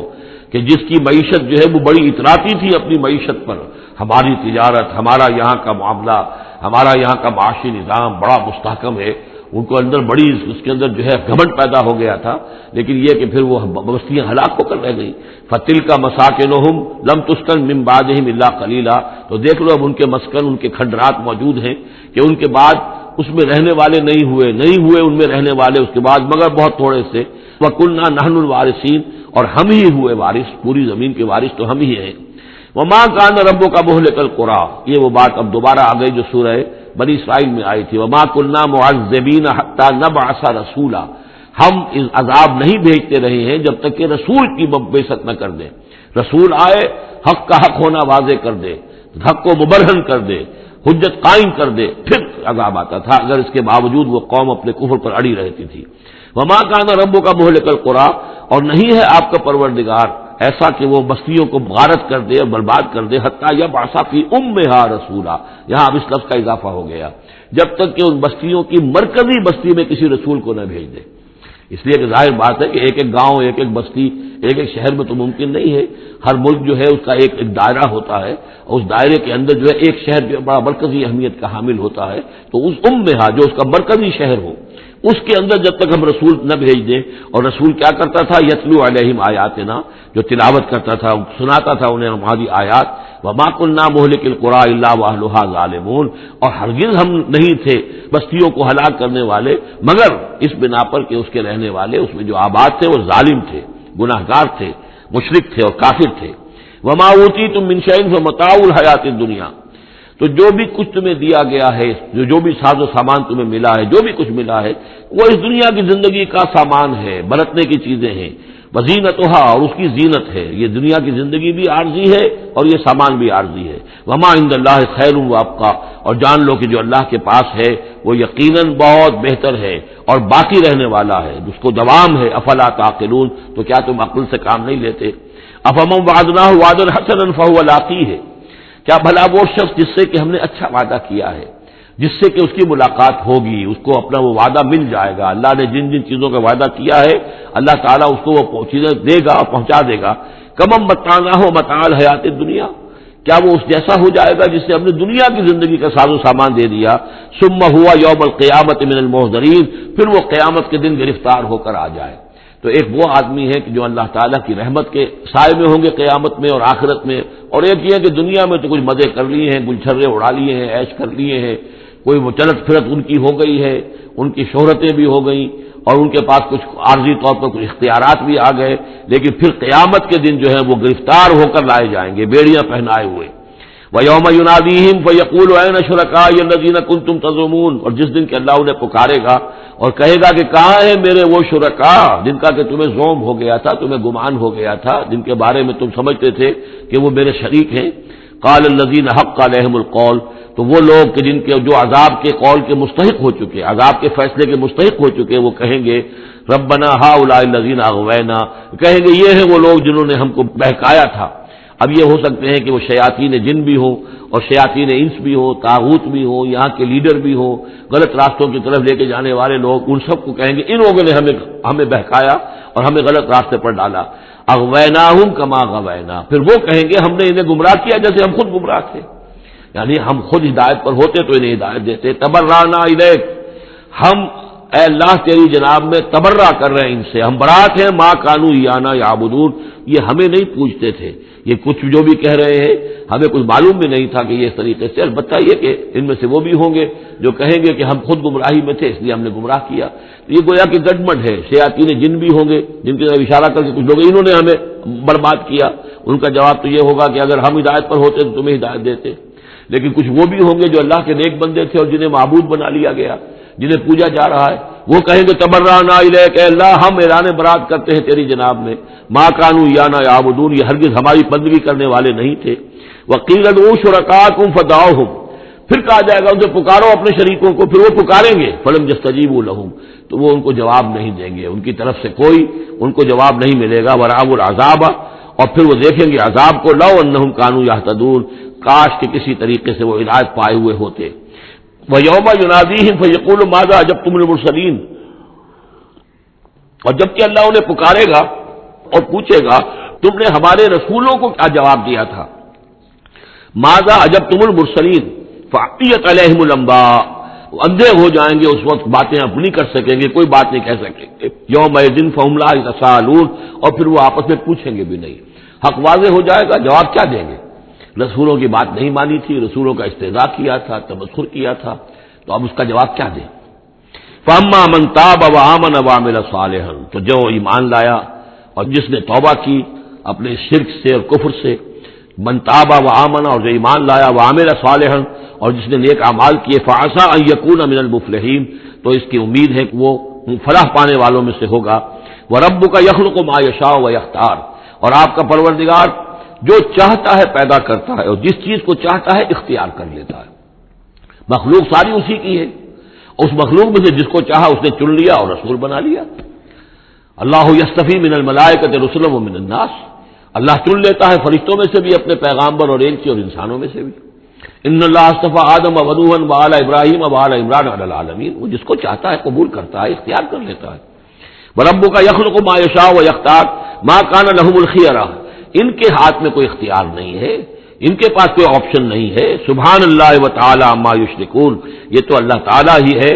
جس کی ذات بلند و بالا ہے، اور یہ تمام شرک جو یہ کر رہے ہیں ان تمام اوہام سے اور ان کے من گھڑت عقیدوں سے، وہ وراء الورا ہے، منزہ ہے، اعلیٰ ہے، عرفہ ہے. وَرَبُّكَ يَعْلَمُ مَا تُكِنُّ صُدُورُهُمْ وَمَا يُعْلِنُونَ، اور آپ کا رب خوب جانتا ہے جو کچھ کہ ان کے سینے چھپائے ہوئے ہیں اپنے اندر، جو بھی ان کے اندر ہے، یعنی اندر تو ان کے گواہی موجود ہے کہ یہ قرآن حق ہے، محمد حق ہے، یہ بات جو آ رہی ہے صحیح ہے، دل گواہی دے رہا ہے، لیکن اپنی ضد اور ہٹ درمی کی وجہ سے اسے چھپائے ہوئے ہیں. اپنے اس ایمان کو تو انہوں نے چھپا کر رکھا ہوا ہے اور ظاہر کر رہے ہیں، اعتراضات کر رہے ہیں، یہ کر رہے ہیں کیوں نہیں دیا گیا ویسا ہی جیسا کہ موسیٰ کو دیا گیا تھا، کیوں نہیں کوئی نشانی ان کو دی جاتی. وَرَبُّكَ يَعْلَمُ مَا تُكِنُّ صُدُورُهُمْ وَمَا يُعْلِنُونَ، اور آپ کا رب خوب جانتا ہے جو کچھ کہ ان کے سینے چھپائے ہوئے ہیں اپنے اندر اور جو کچھ کے ظاہر کر رہے ہیں. وَهُوَ اللَّهُ لَا إِلَٰهَ إِلَّا هُوَ، اور وہی ہے اللہ جس کے سوا کوئی الہ نہیں ہے. لَهُ الْحَمْدُ فِي الْأُولَىٰ وَالْآخِرَةِ، اسی کے لیے حمد ہے، تعریف ہے، دنیا میں بھی آخرہ میں بھی. یہاں آخرت کے مقابلے میں اولا، پہلی زندگی ہماری یہ زندگی دنیا کی ہے، آخرہ وہ ہماری پچھلی زندگی ہے. لہ الحمد فی الاولی والآخرہ، اسی کے لیے حمد ہے، تعریف ہے، ثنا ہے، دنیا میں بھی اور آخرت میں بھی. وَلَهُ الْحُکْمُ، اسی کے لیے حکم ہے، حاکمیت اسی کی ہے، حکم دینے کا اختیار اسی کو حاصل ہے، حلال اور حرام کا اسی کے پاس اختیار ہے کہ جس شخص کو چاہے وہ حلال قرار دے اور جس شے کو چاہے حرام قرار دے. وَإِلَيْهِ تُرْجَعُونَ، اور اسی کی طرف تمہیں لوٹ کر جانا ہے. قُلْ أَرَأَيْتُمْ إِنْ جَعَلَ اللَّهُ عَلَيْكُمُ اللَّيْلَ سَرْمَدًا، کہیے ان سے کہ ذرا سوچا تم نے کبھی اگر اللہ تعالیٰ تم پر رات کر دے ہمیشہ کے لیے، رات ہی رات رہے، الی یوم القیامہ، قیامت کے دن تک. من الہ غیر اللہ یاتیکم بضیاء، کون ہے وہ الہ، کون سا معبود ہے اللہ کے سوا جو تمہارے لیے روشنی لے آئے گا، کہاں سے لے آئے گا؟ افلا تسمعون، تو کیا تم سنتے نہیں ہو؟ قل ارأیتم ان جعل اللہ علیکم النہار سرمدا، کیا تم نے کبھی غور کیا اگر اللہ تعالیٰ تم پر دن کو ہی ہمیشہ کے لیے دن ہی کو قائم کر دے،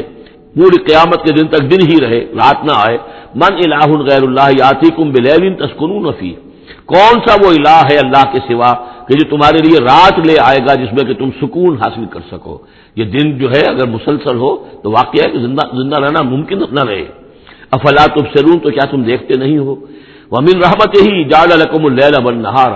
یہ اس کی رحمت میں سے ہے، اس کی رحمت کے آثار میں سے ہے، اس کی رحمت کے مظاہر میں سے ہے کہ اس نے تمہارے لیے رات اور دن کو بنا دیا ہے، لتسکنوا فیہ، تاکہ رات میں تو تم سکون حاصل کرو، ولتبتغوا من فضلہ، اور دن میں تم اس کا فضل تلاش کرو، ولعلکم تشکرون، اور تاکہ تم شکر کرو. ویوم ینادیہم فیقول این شرکائی الذین کنتم تزعمون، اور پھر دوبارہ کہا جس دن کہ وہ انہیں پکارے گا اور کہے گا کہ کہاں ہیں میرے وہ شریک جن کو کہ تم سمجھتے تھے کہ میرے شریک ہیں. وَنَزَعْنَا مِن كُلِّ أُمَّةٍ شَهِيدًا، اور ہم ہر امت میں سے ایک گواہ کو نکال کر کھڑا کریں گے.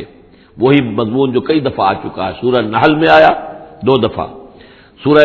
نساء میں سب سے زیادہ شاندار الفاظ میں فَكَيْفَ إِذَا جِئْنَا مِن كُلِّ أُمَّةٍ بِشَهِيدٍ وَجِئْنَا بِكَ عَلَىٰ هَٰؤُلَاءِ شَهِيدًا، ہر امت میں جو بھی رسول آیا تھا اس کو پہلے کھڑا کریں گے نکال کر، چونکہ وہ پروزیکیوشن وٹنس ہوگا، وہ ہوگا جو پروزیکیوٹ کرے گا اللہ کی عدالت میں. پہلے یہ وہ ٹیسٹیفائی کرے گا اللہ تیری ہدایت جو آئی تھی میں نے پہنچا دی تھی. فَنَزَعْنَا مِن كُلِّ أُمَّةٍ شَهِيدًا فَقُلْنَا هَاتُوا بُرْهَانَكُمْ فَاعْلِمُوا أَنَّ الْحَقَّ لِلَّهِ وَضَلَّ عَنْهُم مَّا كَانُوا يَفْتَرُونَ. اس وقت کہا جائے گا اب لاؤ تمہاری دلیل کیا ہے، تمہارا عذر کیا ہے، تمہارا کیس کیا ہے. رسول نے تو بتایا کہ انہوں نے پہنچا دیا تھا، پھر اب تم بتاؤ تمہارا ماجرا کیا ہے. وَمَا خَطْبُكُمْ، اب تمہارا معاملہ کیا ہے. فَاعْلِمُوا أَنَّ الْحَقَّ لِلَّهِ، وہ جان لیں گے کہ حق تو اب اللہ ہی کی طرف ہے، یعنی فیصلہ جو ہے اللہ ہی کے ہاتھ میں ہے اور وہی حق ہے. گویا کہ ہمارے اوپر ہم مستحق ہو چکے ہیں اللہ کے عذاب کے، ہم پر اللہ کی طرف سے گویا کہ اتمام ہو چکا ہے. وَضَلَّ عَنْهُم مَّا كَانُوا يَفْتَرُونَ، اور گم ہو جائے گا ان سے وہ جو افتراء انہوں نے کیا تھا، جو انہوں نے گھڑ لیے تھے خیالات، جن کو سمجھتے تھے کہ یہ ہمارے معبود جو ہیں اللہ تعالیٰ کے ہاں ہمیں بچا لیں گے، وہ سب کے سب گم ہو جائیں گے. جب آنکھ کھلی گل کی تو موسم تھا خزاں کا، سب کے سب جو ہیں وہ ان کے ہاتھوں کے طوطے اڑ جائیں گے. ان قارون کان من قوم موسیٰ فبغى علیہم وآتیناہ من الکنوز ما ان مفاتحہ لتنوء بعصبۃ اولی القوة اذ قال له قومه لا تفرح ان اللہ لا يحب الفرحین. وابتغ فیما آتاک اللہ الدار الآخرۃ ولا تنس نصیبک من الدنیا واحسن کما احسن اللہ الیک احسن اللہ الیک ولا تبغ الفساد فی الارض ان اللہ لا يحب المفسدین۔ صدق اللہ العظیم۔ اس سے پہلے کہ ہم سورہ قصص کے جو بقیہ دو رکوع رہ گئے ہیں ان کا ترجمہ کریں، ایک بات کی وضاحت ضروری ہے۔ میں نے کل عرض کیا تھا کہ حضرت موسیٰ علیہ السلام اور مدین کے اس بزرگ کے درمیان جو معاملہ ہوا تھا کہ انہوں نے اپنی بیٹی کے نکاح کے عوض حضرت موسیٰ سے یہ چاہا کہ وہ 8 سال تک ان کی خدمت کریں، تو اس کے ساتھ ہی میں نے یہ کہہ دیا تھا کہ ہمارے ہاں بھی پختونوں میں، پٹھانوں میں یہ رواج ہے کہ وہ بیٹی جب دیتے ہیں تو کچھ رقم لیتے ہیں، اور وہ جو مہر جو ہے وہ بیٹی کے حق کو نہیں بلکہ خود وہ والدین رکھ لیتے ہیں، والد رکھ لیتا ہے۔ تو ہمارے ایک ساتھی نے اس کی طرف توجہ دلائی ہے کہ یہ بات آپ کے علم میں ہونی چاہیے کہ یہ سال سارے پٹھانوں کا نہیں ہے، بلکہ باجوڑ ایجنسی یا پھر افغانستان کے کچھ لوگ جن کو ہماری اکثریت جو ہے بہت بری نظر سے دیکھتی ہے، بلکہ اکثر وہ آپس میں ایک دوسرے کے ساتھ رشتہ کرنے پر مجبور ہوتے ہیں، یعنی تبادلہ، جس سے کہ حدیث میں روکا گیا ہے۔ یہ واقعہ ہے کہ یہ چیزیں جو ہے میں سمجھتا ہوں کہ اس میں یہ وضاحت ہو گئی ہے تو اچھا ہے کہ اس سب کا معاملہ نہیں ہے۔ ویسے اس کو اصولاً یہ سمجھ لیجئے کہ یہ معاملہ اصل میں کچھ تمدن کی سطح سے متعلق ہے اور کچھ معاشی جو نظام ہوتا ہے کسی معاشرے میں قائم اس سے متعلق ہے۔ آپ کو معلوم ہے کہ ڈیمانڈ اینڈ سپلائی کا معاملہ جو ہے معاش کے میدان میں بڑی بنیادی اہمیت کا حامل ہے۔ اگر کسی کوموڈٹی کی، کسی جنس کی ڈیمانڈ زیادہ ہو، سپلائی کم ہو، قیمت بڑھ جائے گی، اور سپلائی زیادہ ہے، ڈیمانڈ کم ہے، قیمت گھٹ جائے گی۔ تو اکثر و بیشتر یہ ہوتا ہے کہ جو معاشرے ابھی تمدنی اعتبار سے ذرا پسماندہ ہوتے ہیں، دنیا انہیں سمجھتی ہے غیر مہذب، لیکن وہ زیادہ مہذب ہوتے ہیں مہذب لوگوں کے مقابلے میں۔ ان کے ہاں انسانی کردار زیادہ ہوتا ہے، سچ بولنے کا معاملہ، ایفاء عہد کا معاملہ، زبان دے دی ہے تو اب پیچھے نہیں ہٹنا ہے، اور یہ کہ مہمان آیا ہے تو چاہے خود بھوکے رہ لینا ہے، اس کو کھلانا ہے۔ یہ جو ابھی جو لوگ مہذب نہیں ہوئے ہوتے، اس معنی میں میں کہہ رہا ہوں جس معنی میں کہ آج کل یہ لفظ استعمال ہوتا ہے، جو ابھی گویا کہ تمدنی ارتقاء کے نچلے مراحل میں ہوتے ہیں، ان میں یہ چیزیں آپ کو زیادہ ملیں گی۔ اور دوسری بات یہ ملے گی کہ ان میں مردوں کی تعداد زیادہ ہوتی ہے، عورتوں کی تعداد بہت کم ہوتی ہے۔ اب ظاہر بات ہے جب عورتوں کی تعداد کم ہوتی ہے تو اب ان کے لیے معاملہ وہی بن جاتا ہے کہ رشتوں کا، جیسا کہ پھر جب کسی ملک، کسی معاشرے میں جب تہذیب آ جاتی ہے، جس کو ہم جدید معنی میں تہذیب کہتے ہیں، شہریت آ گئی، شہروں میں رہنے لگے، وہ تہذیب، تعلیم بڑھ گئی، اب آپ دیکھیں گے کہ مرد بالعموم ویسے بھی کمزور ہو جاتے ہیں، ان کے قوا اس طرح کے تو نہیں رہتے جیسے کہ اس معاشرے میں ہوتے ہیں جو ابھی قبائلی دور میں ہے، یا کہیں کسی پہاڑی علاقے میں رہ رہے ہیں یا صحرائی علاقے میں رہ رہے ہیں۔ اور یہ کہ مردوں کی تعداد پھر کم ہوتی جاتی ہے، عورتوں کی بڑھ جاتی ہے۔ جس معاشرے میں عورتوں کی تعداد بڑھ جاتی ہے اس میں پھر جو لڑکیوں کے والدین ہیں انہیں لڑکے خریدنے پڑتے ہیں۔ یہ جو آپ کو معلوم ہے کہ اتنے اگر تم دو گے، جہیز دو گے تب ہم تمہاری لڑکی سے شادی کریں گے، موٹر کار دو، کوٹھی دو، فلاں دو، یہ دو، کہیں باہر بھجوا دو۔ یہ کیا ہے؟ اسی لیے ہے کہ جہاں لڑکیاں زیادہ ہو گئیں تو لڑکیوں کے والدین کو اپنی بچیوں کے لیے رشتے خریدنے پڑتے ہیں، اور جہاں پر اس طریقے سے اس کے برعکس ہو، لڑکیاں کم ہوں اور لڑکے زیادہ ہوں، وہاں ظاہر بات ہے کہ لڑکی کی قیمت خود بخود ہو جائے گی۔ تو یہ گویا کہ پسماندہ معاشرے کا معاملہ ہے۔ باقی اسلام نے جو شکل کی، اللہ کرے کہ ہم سب مسلمان اسی کو صحیح طور پر اختیار کر لیں۔ باقی جو ہمارے اس رفیق نے یہ وضاحت کی ہے وہ میں نے آپ کو سنا دی ہے۔ اب آگے چلیے، سورہ قصص کے آخری یہ 2 رکوع ہیں، جن میں سے پہلے رکوع میں ایک کردار کا ذکر ہو رہا ہے، قارون، اور میں آپ کو بتا چکا ہوں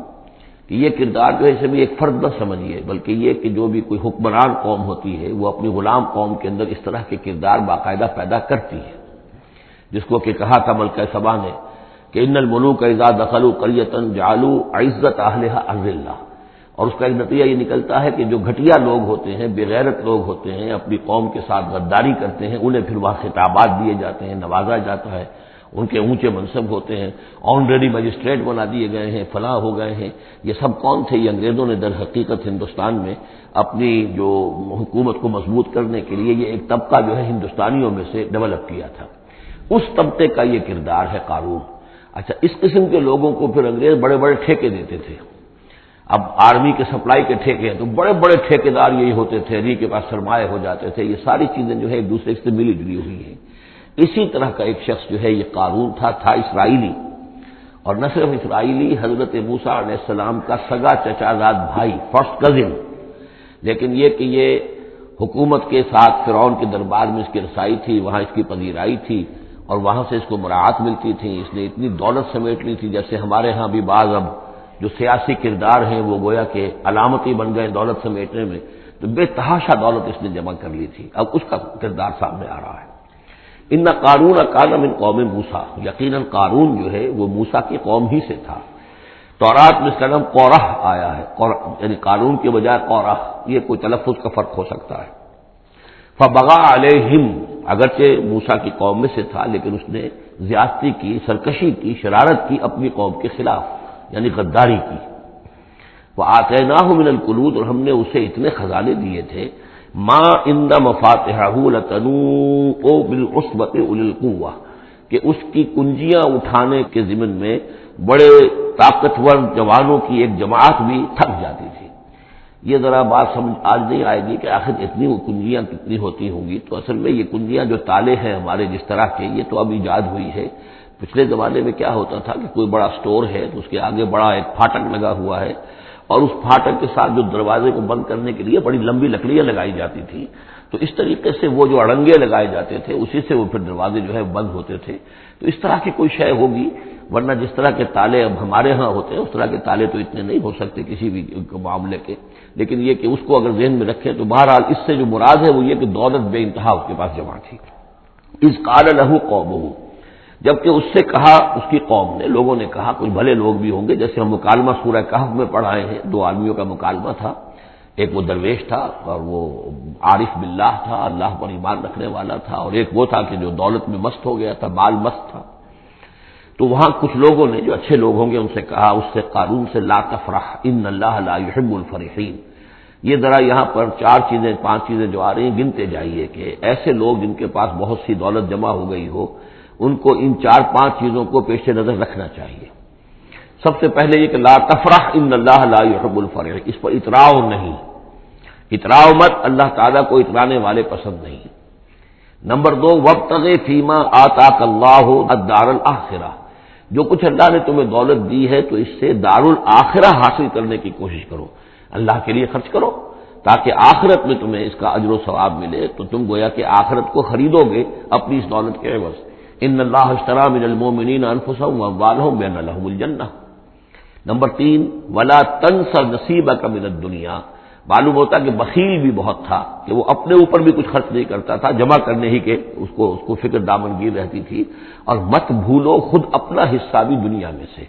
جیسے کہ ہم نے سورہ اعراف میں پڑھا تھا کہ قل من حرم زینۃ اللہ التی اخرج لعبادہ والطیبات من الرزق، اگر اللہ نے کسی کو کچھ دیا ہے تو پھر وہ اچھا کھائے، اچھا پہنے، اس میں کس نے حرام کیا ہے؟ کوئی رہبانیت کا انداز تو نہیں ہے۔ اور یہ بھی ہم پڑھ چکے ہیں سورہ الفرقان میں کہ وہ اللہ کے جو نیک بندے ہیں عباد الرحمن، ان کے اوصاف میں سے ہے والذین اذا انفقوا لم یسرفوا ولم یقتروا، وہ لوگ کہ جو خرچ کرتے ہیں تو نہ تو اسراف کرتے ہیں لیکن اس کے ساتھ ہی بخل سے بھی کام نہیں لیتے۔ تو یہ بخیلی مت کرو، اور اس جو دولت تمہیں اللہ نے دی ہے اس سے کم اپنی ذات پر بھی خرچ کرو، اچھا کھاؤ، اچھا پہنو۔ چوتھی چیز، وَأَحْسِنْ كَمَا أَحْسَنَ اللَّهُ إِلَيْكَ، اور لوگوں پہ احسان کرو، لوگوں کے ساتھ بھلائی کرو جیسے اللہ نے تمہارے ساتھ بھلائی کی ہے۔ اللہ نے تمہیں دولت دی ہے تو جو بھی تمہاری قوم کے یا اور دوسرے لوگ بھی ہوں، اس میں تو کوئی علیحدہ تخصیص نہیں ہے، غریبوں کا، محتاجوں کا، مسکینوں کا، ان کا جو حق ہے، وَفِي أَمْوَالِهِمْ حَقٌّ مَّعْلُومٌ لِّلسَّائِلِ وَالْمَحْرُومِ، تو اس میں سے یہ ہے کہ تم نے، اللہ نے تم پر احسان کیا ہے، یہ دولت دی ہے تو تم لوگوں کے ساتھ احسان کرو۔ اور پانچویں بات، وَلَا تَبْغِ الْفَسَادَ فِي الْأَرْضِ، زمین میں فساد مت بچاؤ۔ اب یہ کیا مراد ہے؟ فساد کون سا مچا رہا تھا؟ وہ نبی تھے اس وقت کے حضرت موسیٰ علیہ السلام۔ حضرت موسیٰ علیہ السلام اپنے کار نبوت و فرائض رسالت کی ادائیگی میں پوری طریقے سے لگے ہوئے ہیں، اور کچھ لوگ ان کے ساتھ دے رہے ہیں، ان کا ہاتھ بٹا رہے ہیں۔ اب کچھ لوگ اس کام میں جب اڑنگا ڈالیں گے تو گویا کہ یہ فساد فی الارض ہے۔ اللہ تعالیٰ جو خیر چاہتا ہے موسیٰ کے ذریعے سے وجود میں آئے، اب اگر آپ موسیٰ کی مخالفت کریں گے، اس کی اسکیموں کو ناکام کرنے کی کوشش کریں گے، یہ وہی بات ہے جو منافقین کے بارے میں سورہ بقرہ کے دوسرے رکوع میں آ چکی ہے۔ وَإِذَا قِيلَ لَهُمْ لَا تُفْسِدُوا فِي الْأَرْضِ قَالُوا إِنَّمَا نَحْنُ مُصْلِحُونَ أَلَا إِنَّهُمْ هُمُ الْمُفْسِدُونَ وَلَٰكِن لَا يَشْعُرُونَ۔ جب ان سے کہا جاتا ہے کہ تم زمین میں فساد یہی تھا کہ ایک جماعت ہے، ایک تحریک ہے، اس کا ایک نظم ہے، اس نظم کے خلاف تم ریشہ دوانیاں کر رہے ہو، اور اگر اس کی اسکیموں کو فیل کرنے کی کوشش کر رہے ہو تو گویا کہ جو اصلاحی عمل ہے، جو انقلاب برپا کرنے کے لیے جد و جہد ہو رہی ہے، اس کو نقصان پہنچا رہے ہو۔ ان اللہ لا يحب المفسدین، اللہ کو ایسے مفسد پسند نہیں ہے۔ تو یہ 5 چیزیں گن لیجئے۔ نمبر 1 لا تفرح ان اللہ لا يحب الفرحین۔ نمبر 2 وابتغ فیما آتاک اللہ الدار الآخرہ، جو کچھ اللہ نے دیا ہے اس سے آخرت کا گھر حاصل کرنے کی کوشش کرو، یعنی انفاق فی سبیل اللہ، اللہ کی راہ میں صرف کرنا۔ نمبر 3 ولا تنس نصیبک من الدنیا، خود دنیا سے بھی تم بھی اپنا حصہ حاصل کرو، اچھا کھاؤ، اچھا پہنو۔ وہ احسن کما احسن اللہ الیک، اور خلق خدا پر بھی احسان کرو جیسے کہ اللہ نے تم پر احسان کیا ہے۔ اور نمبر 5 ولا تبغ الفساد فی الارض، دین کے لیے، اللہ کی توحید کے لیے، اللہ کے دین کے لیے جو جد و جہد ہو رہی ہے اس کو تقویت پہنچاؤ، نہ یہ کہ اس کے اندر تم خلل پیدا کرنے کی کوشش کر رہے ہو۔ اعلی انما اوتیتہ علی علم عندی، اس نے کہا کہ یہ دولت جو ہے تم سمجھتے ہو مجھے اللہ نے دی ہے، یہ تو مجھے دی گئی ہے میرے علم کی بنیاد پر، میرے اندر علم ہے، فہم ہے، سمجھ ہے، میری پلاننگ ہے، اس کے نتیجے میں نے دولت کمائی ہے۔ یہ ہے در حقیقت ایک مادہ پرست انسان کا، جو ایک زر پرست اور مادہ پرست انسان جو ہے وہ سمجھتا ہے میری صلاحیت، میں نے بر وقت اندازہ کر لیا تھا کہ اب مارکیٹ میں اس چیز کی ڈیمانڈ پیدا ہوگی اور میں نے اس کے لیے بندوبست کیا، تو اب مجھے بارے نیارے ہو گئے ہیں، تو یہ میری ذہانت ہے، میں نے اندازہ کر لیا کہ اب یہ جو ہے اتار چڑھاؤ جو ہے بازار میں آنے والا ہے، اسی کے حساب سے میں نے کچھ خرید و فروخت کی ہے تو مجھے دولت مل گئی ہے۔ تو اوتیتہ علی علم عندی، میرے پاس علم ہے، اس کی بدولت مجھے یہ سب کچھ دیا گیا ہے، مجھے یہ ملا ہے، میں نے کمایا ہے۔ اولم یعلم، کیا وہ جانتا نہیں کہ ان اللہ قد اہلک من قبلہ من القرون، کہ اللہ تعالیٰ نے اس سے پہلے بہت سی قوموں کو ہلاک کیا، من ہوا اشد منہ قوۃ، جو اس سے کہیں بڑھ کر تھی طاقت میں بھی، وہ اکثر و جمع، اور جن کے پاس مال و اسباب دنیاوی اور دولت کے انبار بھی ان سے زیادہ جمع تھے۔ ولا یسأل عن ذنوبہم المجرمون، اور اللہ تعالیٰ کو اس کی ضرورت پیش نہیں آئے گی کہ مجرموں سے ان کے جرم پوچھے، یعنی اللہ تعالیٰ کے پاس تو پورا حساب کتاب موجود ہے، اعمال نامے موجود ہیں، اسے کسی سے پوچھنے کی ضرورت نہیں ہوگی کہ تم کیا جرائم کر کے آئے ہو۔ تو یہ تو گویا کہ از خود اللہ کے علم میں ہے، اور اظہر من الشمس ہوگا، یہی بات سورہ رحمان میں آئے گی، فَيَوْمَئِذٍ لَا يُسْأَلُ عَنْ ذَنبِهِ إِنسٌ وَلَا جَانٌ، کسی بھی انسان سے اور کسی بھی جن سے پوچھنے کی ضرورت نہیں ہوگی، بلکہ یہ کہ در حقیقت ان کے تو ماتھے پر لکھا ہوا ہوگا، یعرف المجرمون بسیماہم فیؤخذ بالنواصی والاقدام، مجرم تو اپنے پیشانیوں سے پہچان لیے جائیں گے، اور یہ کہ پھر ان کو سر کے بالوں سے اور ادھر سے قدموں سے دو طرف سے پکڑ کر، ادھر سے سر کے بال اور ادھر سے پاؤں پکڑ کر اور ٹاس کر دیا جائے گا جہنم کے اندر۔ تو قال انما اوتیتہ علی علم عندی اولم یعلم ان اللہ قد اہلک من قبلہ من القرون من هو اشد منہ قوۃ واکثر جمعا ولا یسأل عن ذنوبہم المجرمون فخرج علی قومہ فی زینتہ۔ اب ایک دن ایسا ہوا کہ وہ نکلا اپنے پورے ٹھاٹ باٹ کا اظہار کرتے ہوئے، خدم و حشم کو لیے ہوئے، بیش قیمت کپڑے اور خلعتیں پہنی ہوئی، اور سواری کے اوپر اپنی دولت کا بھی مظاہرہ کرتے ہوئے۔ قال الذین یریدون الحیات الدنیا، تو اب جو اس معاشرے میں وہ لوگ تھے کہ جن کی نگاہوں میں، خود ان کی اپنی نگاہوں میں بھی دنیا کی زندگی کھبی ہوئی تھی، اور جو چاہتے تھے، طالب تھے دنیا ہی کے، یا لیت لنا مثل اوتی قارون، انہوں نے کہا کاش کہ ہمیں بھی یہ ساری چیزیں ملیں جو قارون کو ملی ہیں، جو کچھ دیا گیا ہے، اسے جو دولت دی گئی ہے، اس کے پاس جو ثروت ہے، اور اس کو جو اللہ تعالیٰ نے اس کے اوپر نعمتوں کی بارش کی ہے، کاش ہم پر بھی ہو۔ انہ لذو حظ عظیم، یہ تو بہت ہی نصیب والا ہے، بہت خوش قسمت انسان ہے یہ قارون، کتنا اس کی جو ہے سمجھیے کہ خوش بخت انسان ہے کہ اس پر اللہ کی اتنی نظر کرم ہے اور اتنی دولت اس نے کمائی ہے۔ ظاہر بات ہے کہ دولت مندوں کی دولت نظر آتی ہے، یہ لوگوں کو پتہ نہیں ہوتا یہ کمایا انہوں نے کس طور سے ہے۔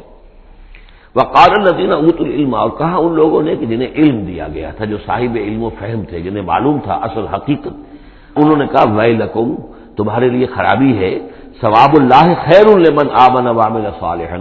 جو شخص ایمان لائے اور نیک عمل کرے اسے جو ثواب اللہ کی طرف سے ملنے والا ہے وہ اس سے کہیں بڑھ کر ہے۔ تم حسرت کے ساتھ اس کی دولت کو دیکھ رہے ہو، اس کے ٹھاٹ باٹ کو دیکھ رہے ہو، اس کی شان و شوکت کو دیکھ رہے ہو اور تمہیں حسرت کا احساس ہو رہا ہے، اگر تم واقعتاً ایمان اور عمل صالح کی شرائط پوری کرو تو جو کچھ اللہ تعالیٰ تمہیں دے گا خود اس دنیا میں بھی، سورہ نور میں ہم پڑھ چکے ہیں، لَيَسْتَخْلِفَنَّهُمْ فِي الْأَرْضِ، حکومت ان کو دے گا، خلافت ان کی قائم کرے گا جو ایمان اور عمل صالح کا حق ادا کر دے۔ پھر آخرت میں جو ثواب ملنا ہے ظاہر بات ہے کہ اس کا تو کوئی تصور بھی تم نہیں کر سکتے۔ وَلَا يُلَقَّاهَا إِلَّا الصَّابِرُونَ، لیکن وہ جو صبر ہے، وہ جو اجر و ثواب ہے آخرت کا، وہ انہی لوگوں کو حاصل ہو سکے گا کہ جو صبر کرنے والے ہوں۔ اس دنیا میں وہ جیسے بھی ہو ضروریات پوری ہو جائیں، بس اس سے زیادہ کی ہوس نہ رکھیں،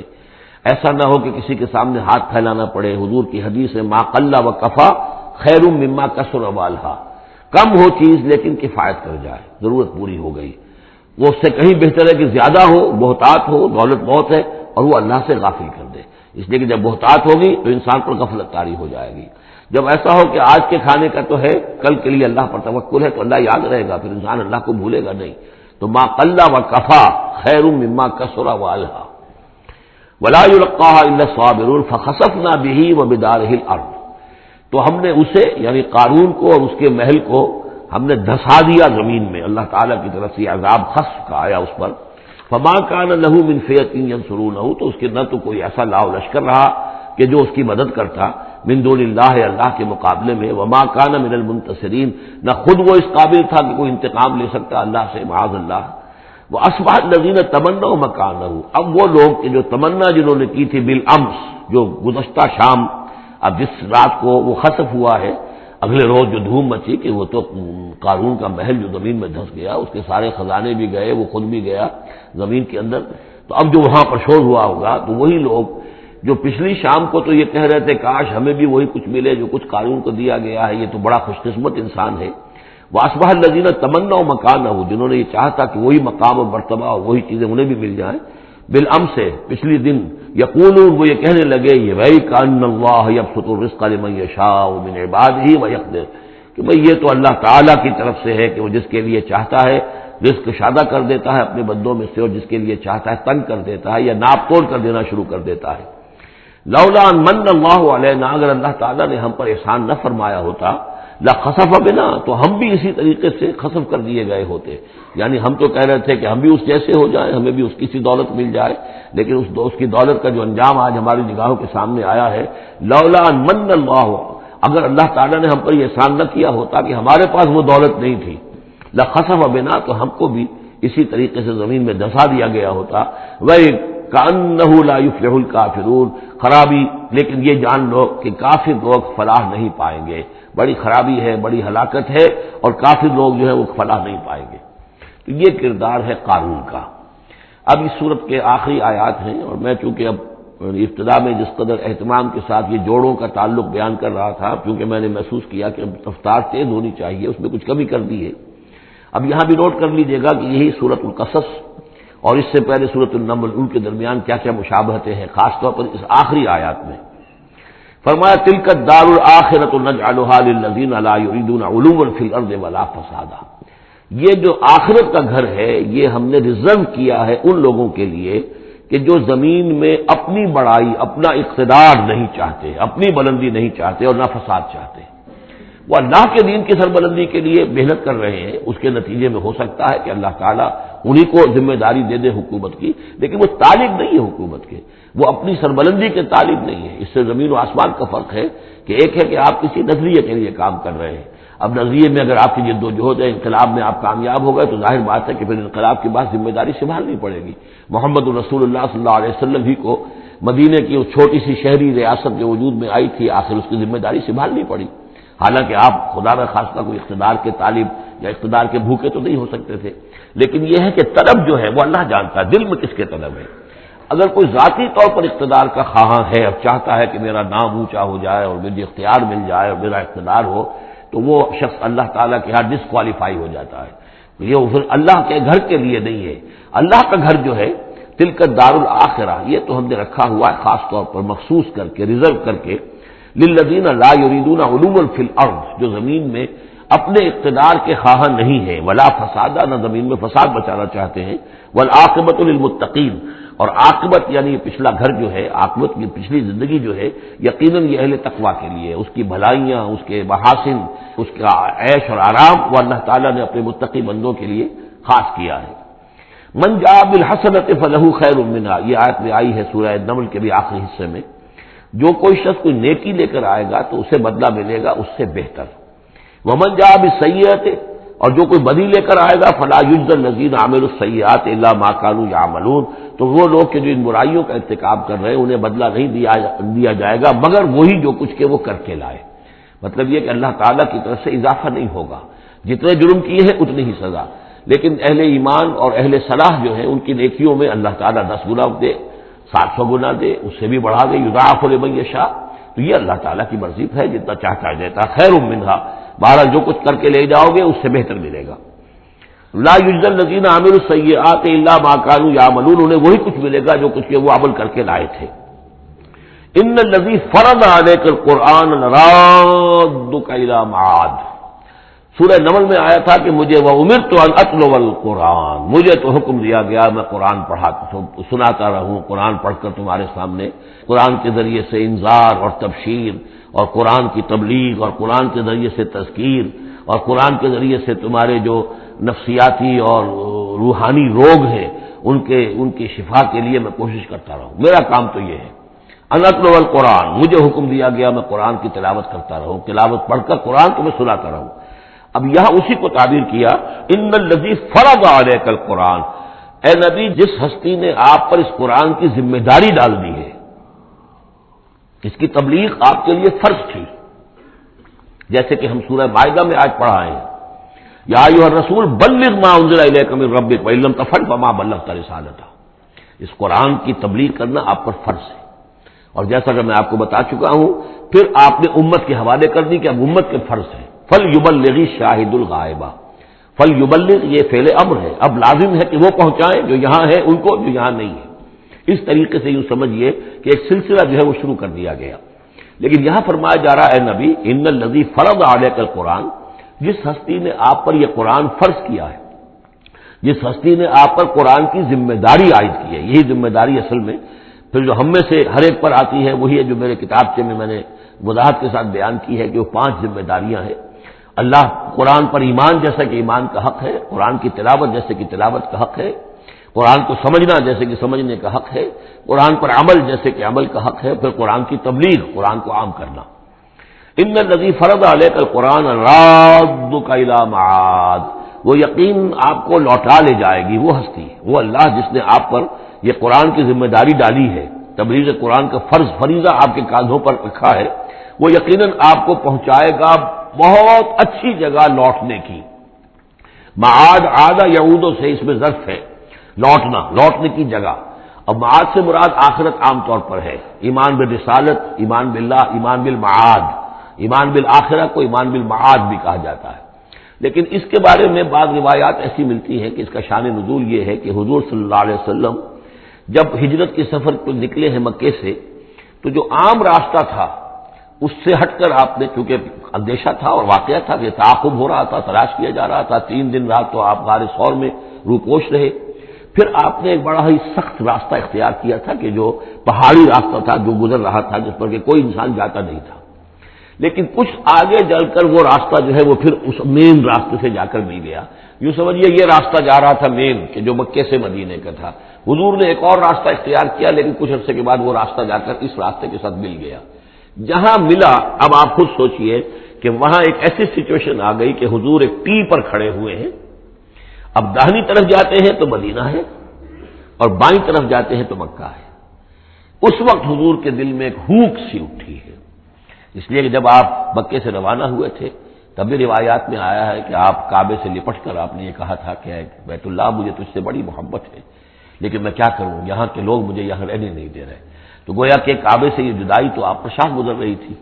اب جب وہ آپ چند دن کا سفر کر کے اور چند دن وہ غار ثور میں روپوش ہونے کے بعد جب پہنچے ہیں، اب ایسی جگہ پہنچے کہ جہاں سے اگر داہنی طرف جاتے ہیں تو یہ مدینے کی طرف راستہ جانا تو آپ کو ادھر ہی ہے، لیکن سامنے وہ راستہ آ گیا کہ جو مکے کی طرف جا رہا، تو آپ کے دل میں ایک پھوک سی اٹھی۔ اس وقت اللہ تعالیٰ نے آپ کے اطمینان کے لیے یہ آیت نازل کی کہ آپ گھبرائیے نہیں، مکے میں ہم آپ کو لوٹا کے لے آئیں گے، آپ یہیں پہنچیں گے، بڑی شان سے پہنچیں گے۔ اس وقت تو آپ کو نکلنے کے لیے جو ہے روپوش بھی ہونا پڑا ہے، آپ کا تعاقب بھی ہو رہا ہے، پھر وقت آئے گا کہ آپ ایک فاتح کی حیثیت سے داخل ہوں گے۔ تو یہ بھی اس کی ایک روایت چونکہ ہے تو یہ مفہوم بھی اس میں نکل سکتا ہے، لیکن عام طور پر یہ ہے، اس سے مراد میرے نزدیک یہی ہے کہ آپ کے لیے جیسے کہ سورۃ الضحیٰ میں کہا گیا ہے وَلَلْآخِرَةُ خَيْرٌ لَكَ مِنَ الْأُولَىٰ، اے نبی آپ کے لیے آخرت جو ہے اس دنیا سے کہیں بہتر ہے، لہذا آپ کے لیے تو یوں سمجھیے کہ جو اللہ لوٹا کر آپ کو لے جائے گا معاد میں، تو وہ معاد آپ کے لیے معادن، یہ گویا کہ یہ تفہیم کے لیے ہے نکرہ، بہت عمدہ جگہ لوٹانے کی، جس کے لیے یہ بھی کہا گیا یبعثک ربک مقاما محمودا، وہاں پر جو آپ کو مقام ملنا ہے مقام محمود، اور جو جنت حضور کی ہوگی جس کا کیا تصور کوئی کر سکتا ہے، تو ادھر اشارہ ہے۔ ان الذی فرض علیک القرآن رادک الی معاد قل ربی اعلم من جاء بالہدی، کہہ دیجئے کہ میرا رب خوب جانتا ہے کہ کون ہدایت لے کر آیا، کون راہ کی سوجھ لے کر آیا، کون ہدایت لے کر آیا، ومن هو فی ضلال مبین، اور کون وہ ہے کہ جو کھلی گمراہی میں پڑا ہوا ہے۔ وما كنت ترجو ان یلقى الیک الکتاب، اور اے نبی آپ کو تو کوئی توقع نہیں تھی کہ آپ کو کتاب دی جائے گی، کتاب القا کی جائے گی۔ یہی بات آئی ہے سورہ نمل کے اندر بھی وَإِنَّكَ لَتُلَقَّى الْقُرْآنَ مِن لَّدُنْ حَكِيمٍ حَلِيمٍ، یہ قرآن تو آپ کو دیا گیا ہے، ایسا نہیں ہے کہ آپ متوقع تھے، آپ چاہتے تھے، آپ کو چلہ کشی کر رہے تھے کہ کوئی مجھے بھی کچھ روحانیت حاصل ہو جائے اور کوئی غیب کی معلومات حاصل کر لوں، معاذ اللہ آپ کا تو مزاج ہی وہ نہیں تھا۔ ایک بہت ہی جو سمجھیے شریف انسان اور ایک شریف تاجر، اسی لیے حضور نے فرمایا تاجر الصدوق الامین مع النبیین والصدیقین والشہداء، وہ تاجر تو بالکل سچا ہو، جھوٹ کی آمیزش نہ ہونے دے، اور امین ہو، امانت دار ہو، اس کا رتبہ جو ہے وہ تو انبیاء اور صدیقین اور شہداء کے ساتھ ہے، اس جماعت میں شریک ہوگا وہ۔ تو حضور کی زندگی وہ تھی، لہذا یہاں فرمایا ہے کہ وما كنت ترجو، آپ تو کوئی امیدوار نہیں تھے، نہ آپ کو یہ توقع تھی کہ آپ پر یہ کتاب اتاری جائے گی، الا رحمۃ من ربک، یہ تو اللہ کی رحمت ہوئی ہے، اس کی مہربانی ہے کہ آپ کو اس نے چنا ہے، پسند کیا ہے، اور آپ کو اللہ تعالیٰ نے یہ کتاب عطا فرمائی۔ فلا تکونن ظہیرا للکافرین، تو اب آپ کافروں کے پشت پناہ نہ بنے۔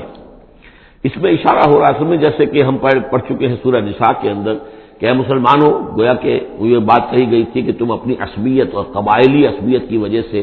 تمہارا ایک شخص ہے منافق ہے، اس نے وہ چوری بھی کی تھی، اب تم اس کی پشت پناہی کر رہے ہو اور سارا کا سارا الزام یہودی پر ڈالنا چاہ رہے ہو، تو یہ عصبیت جاہلیت ہے۔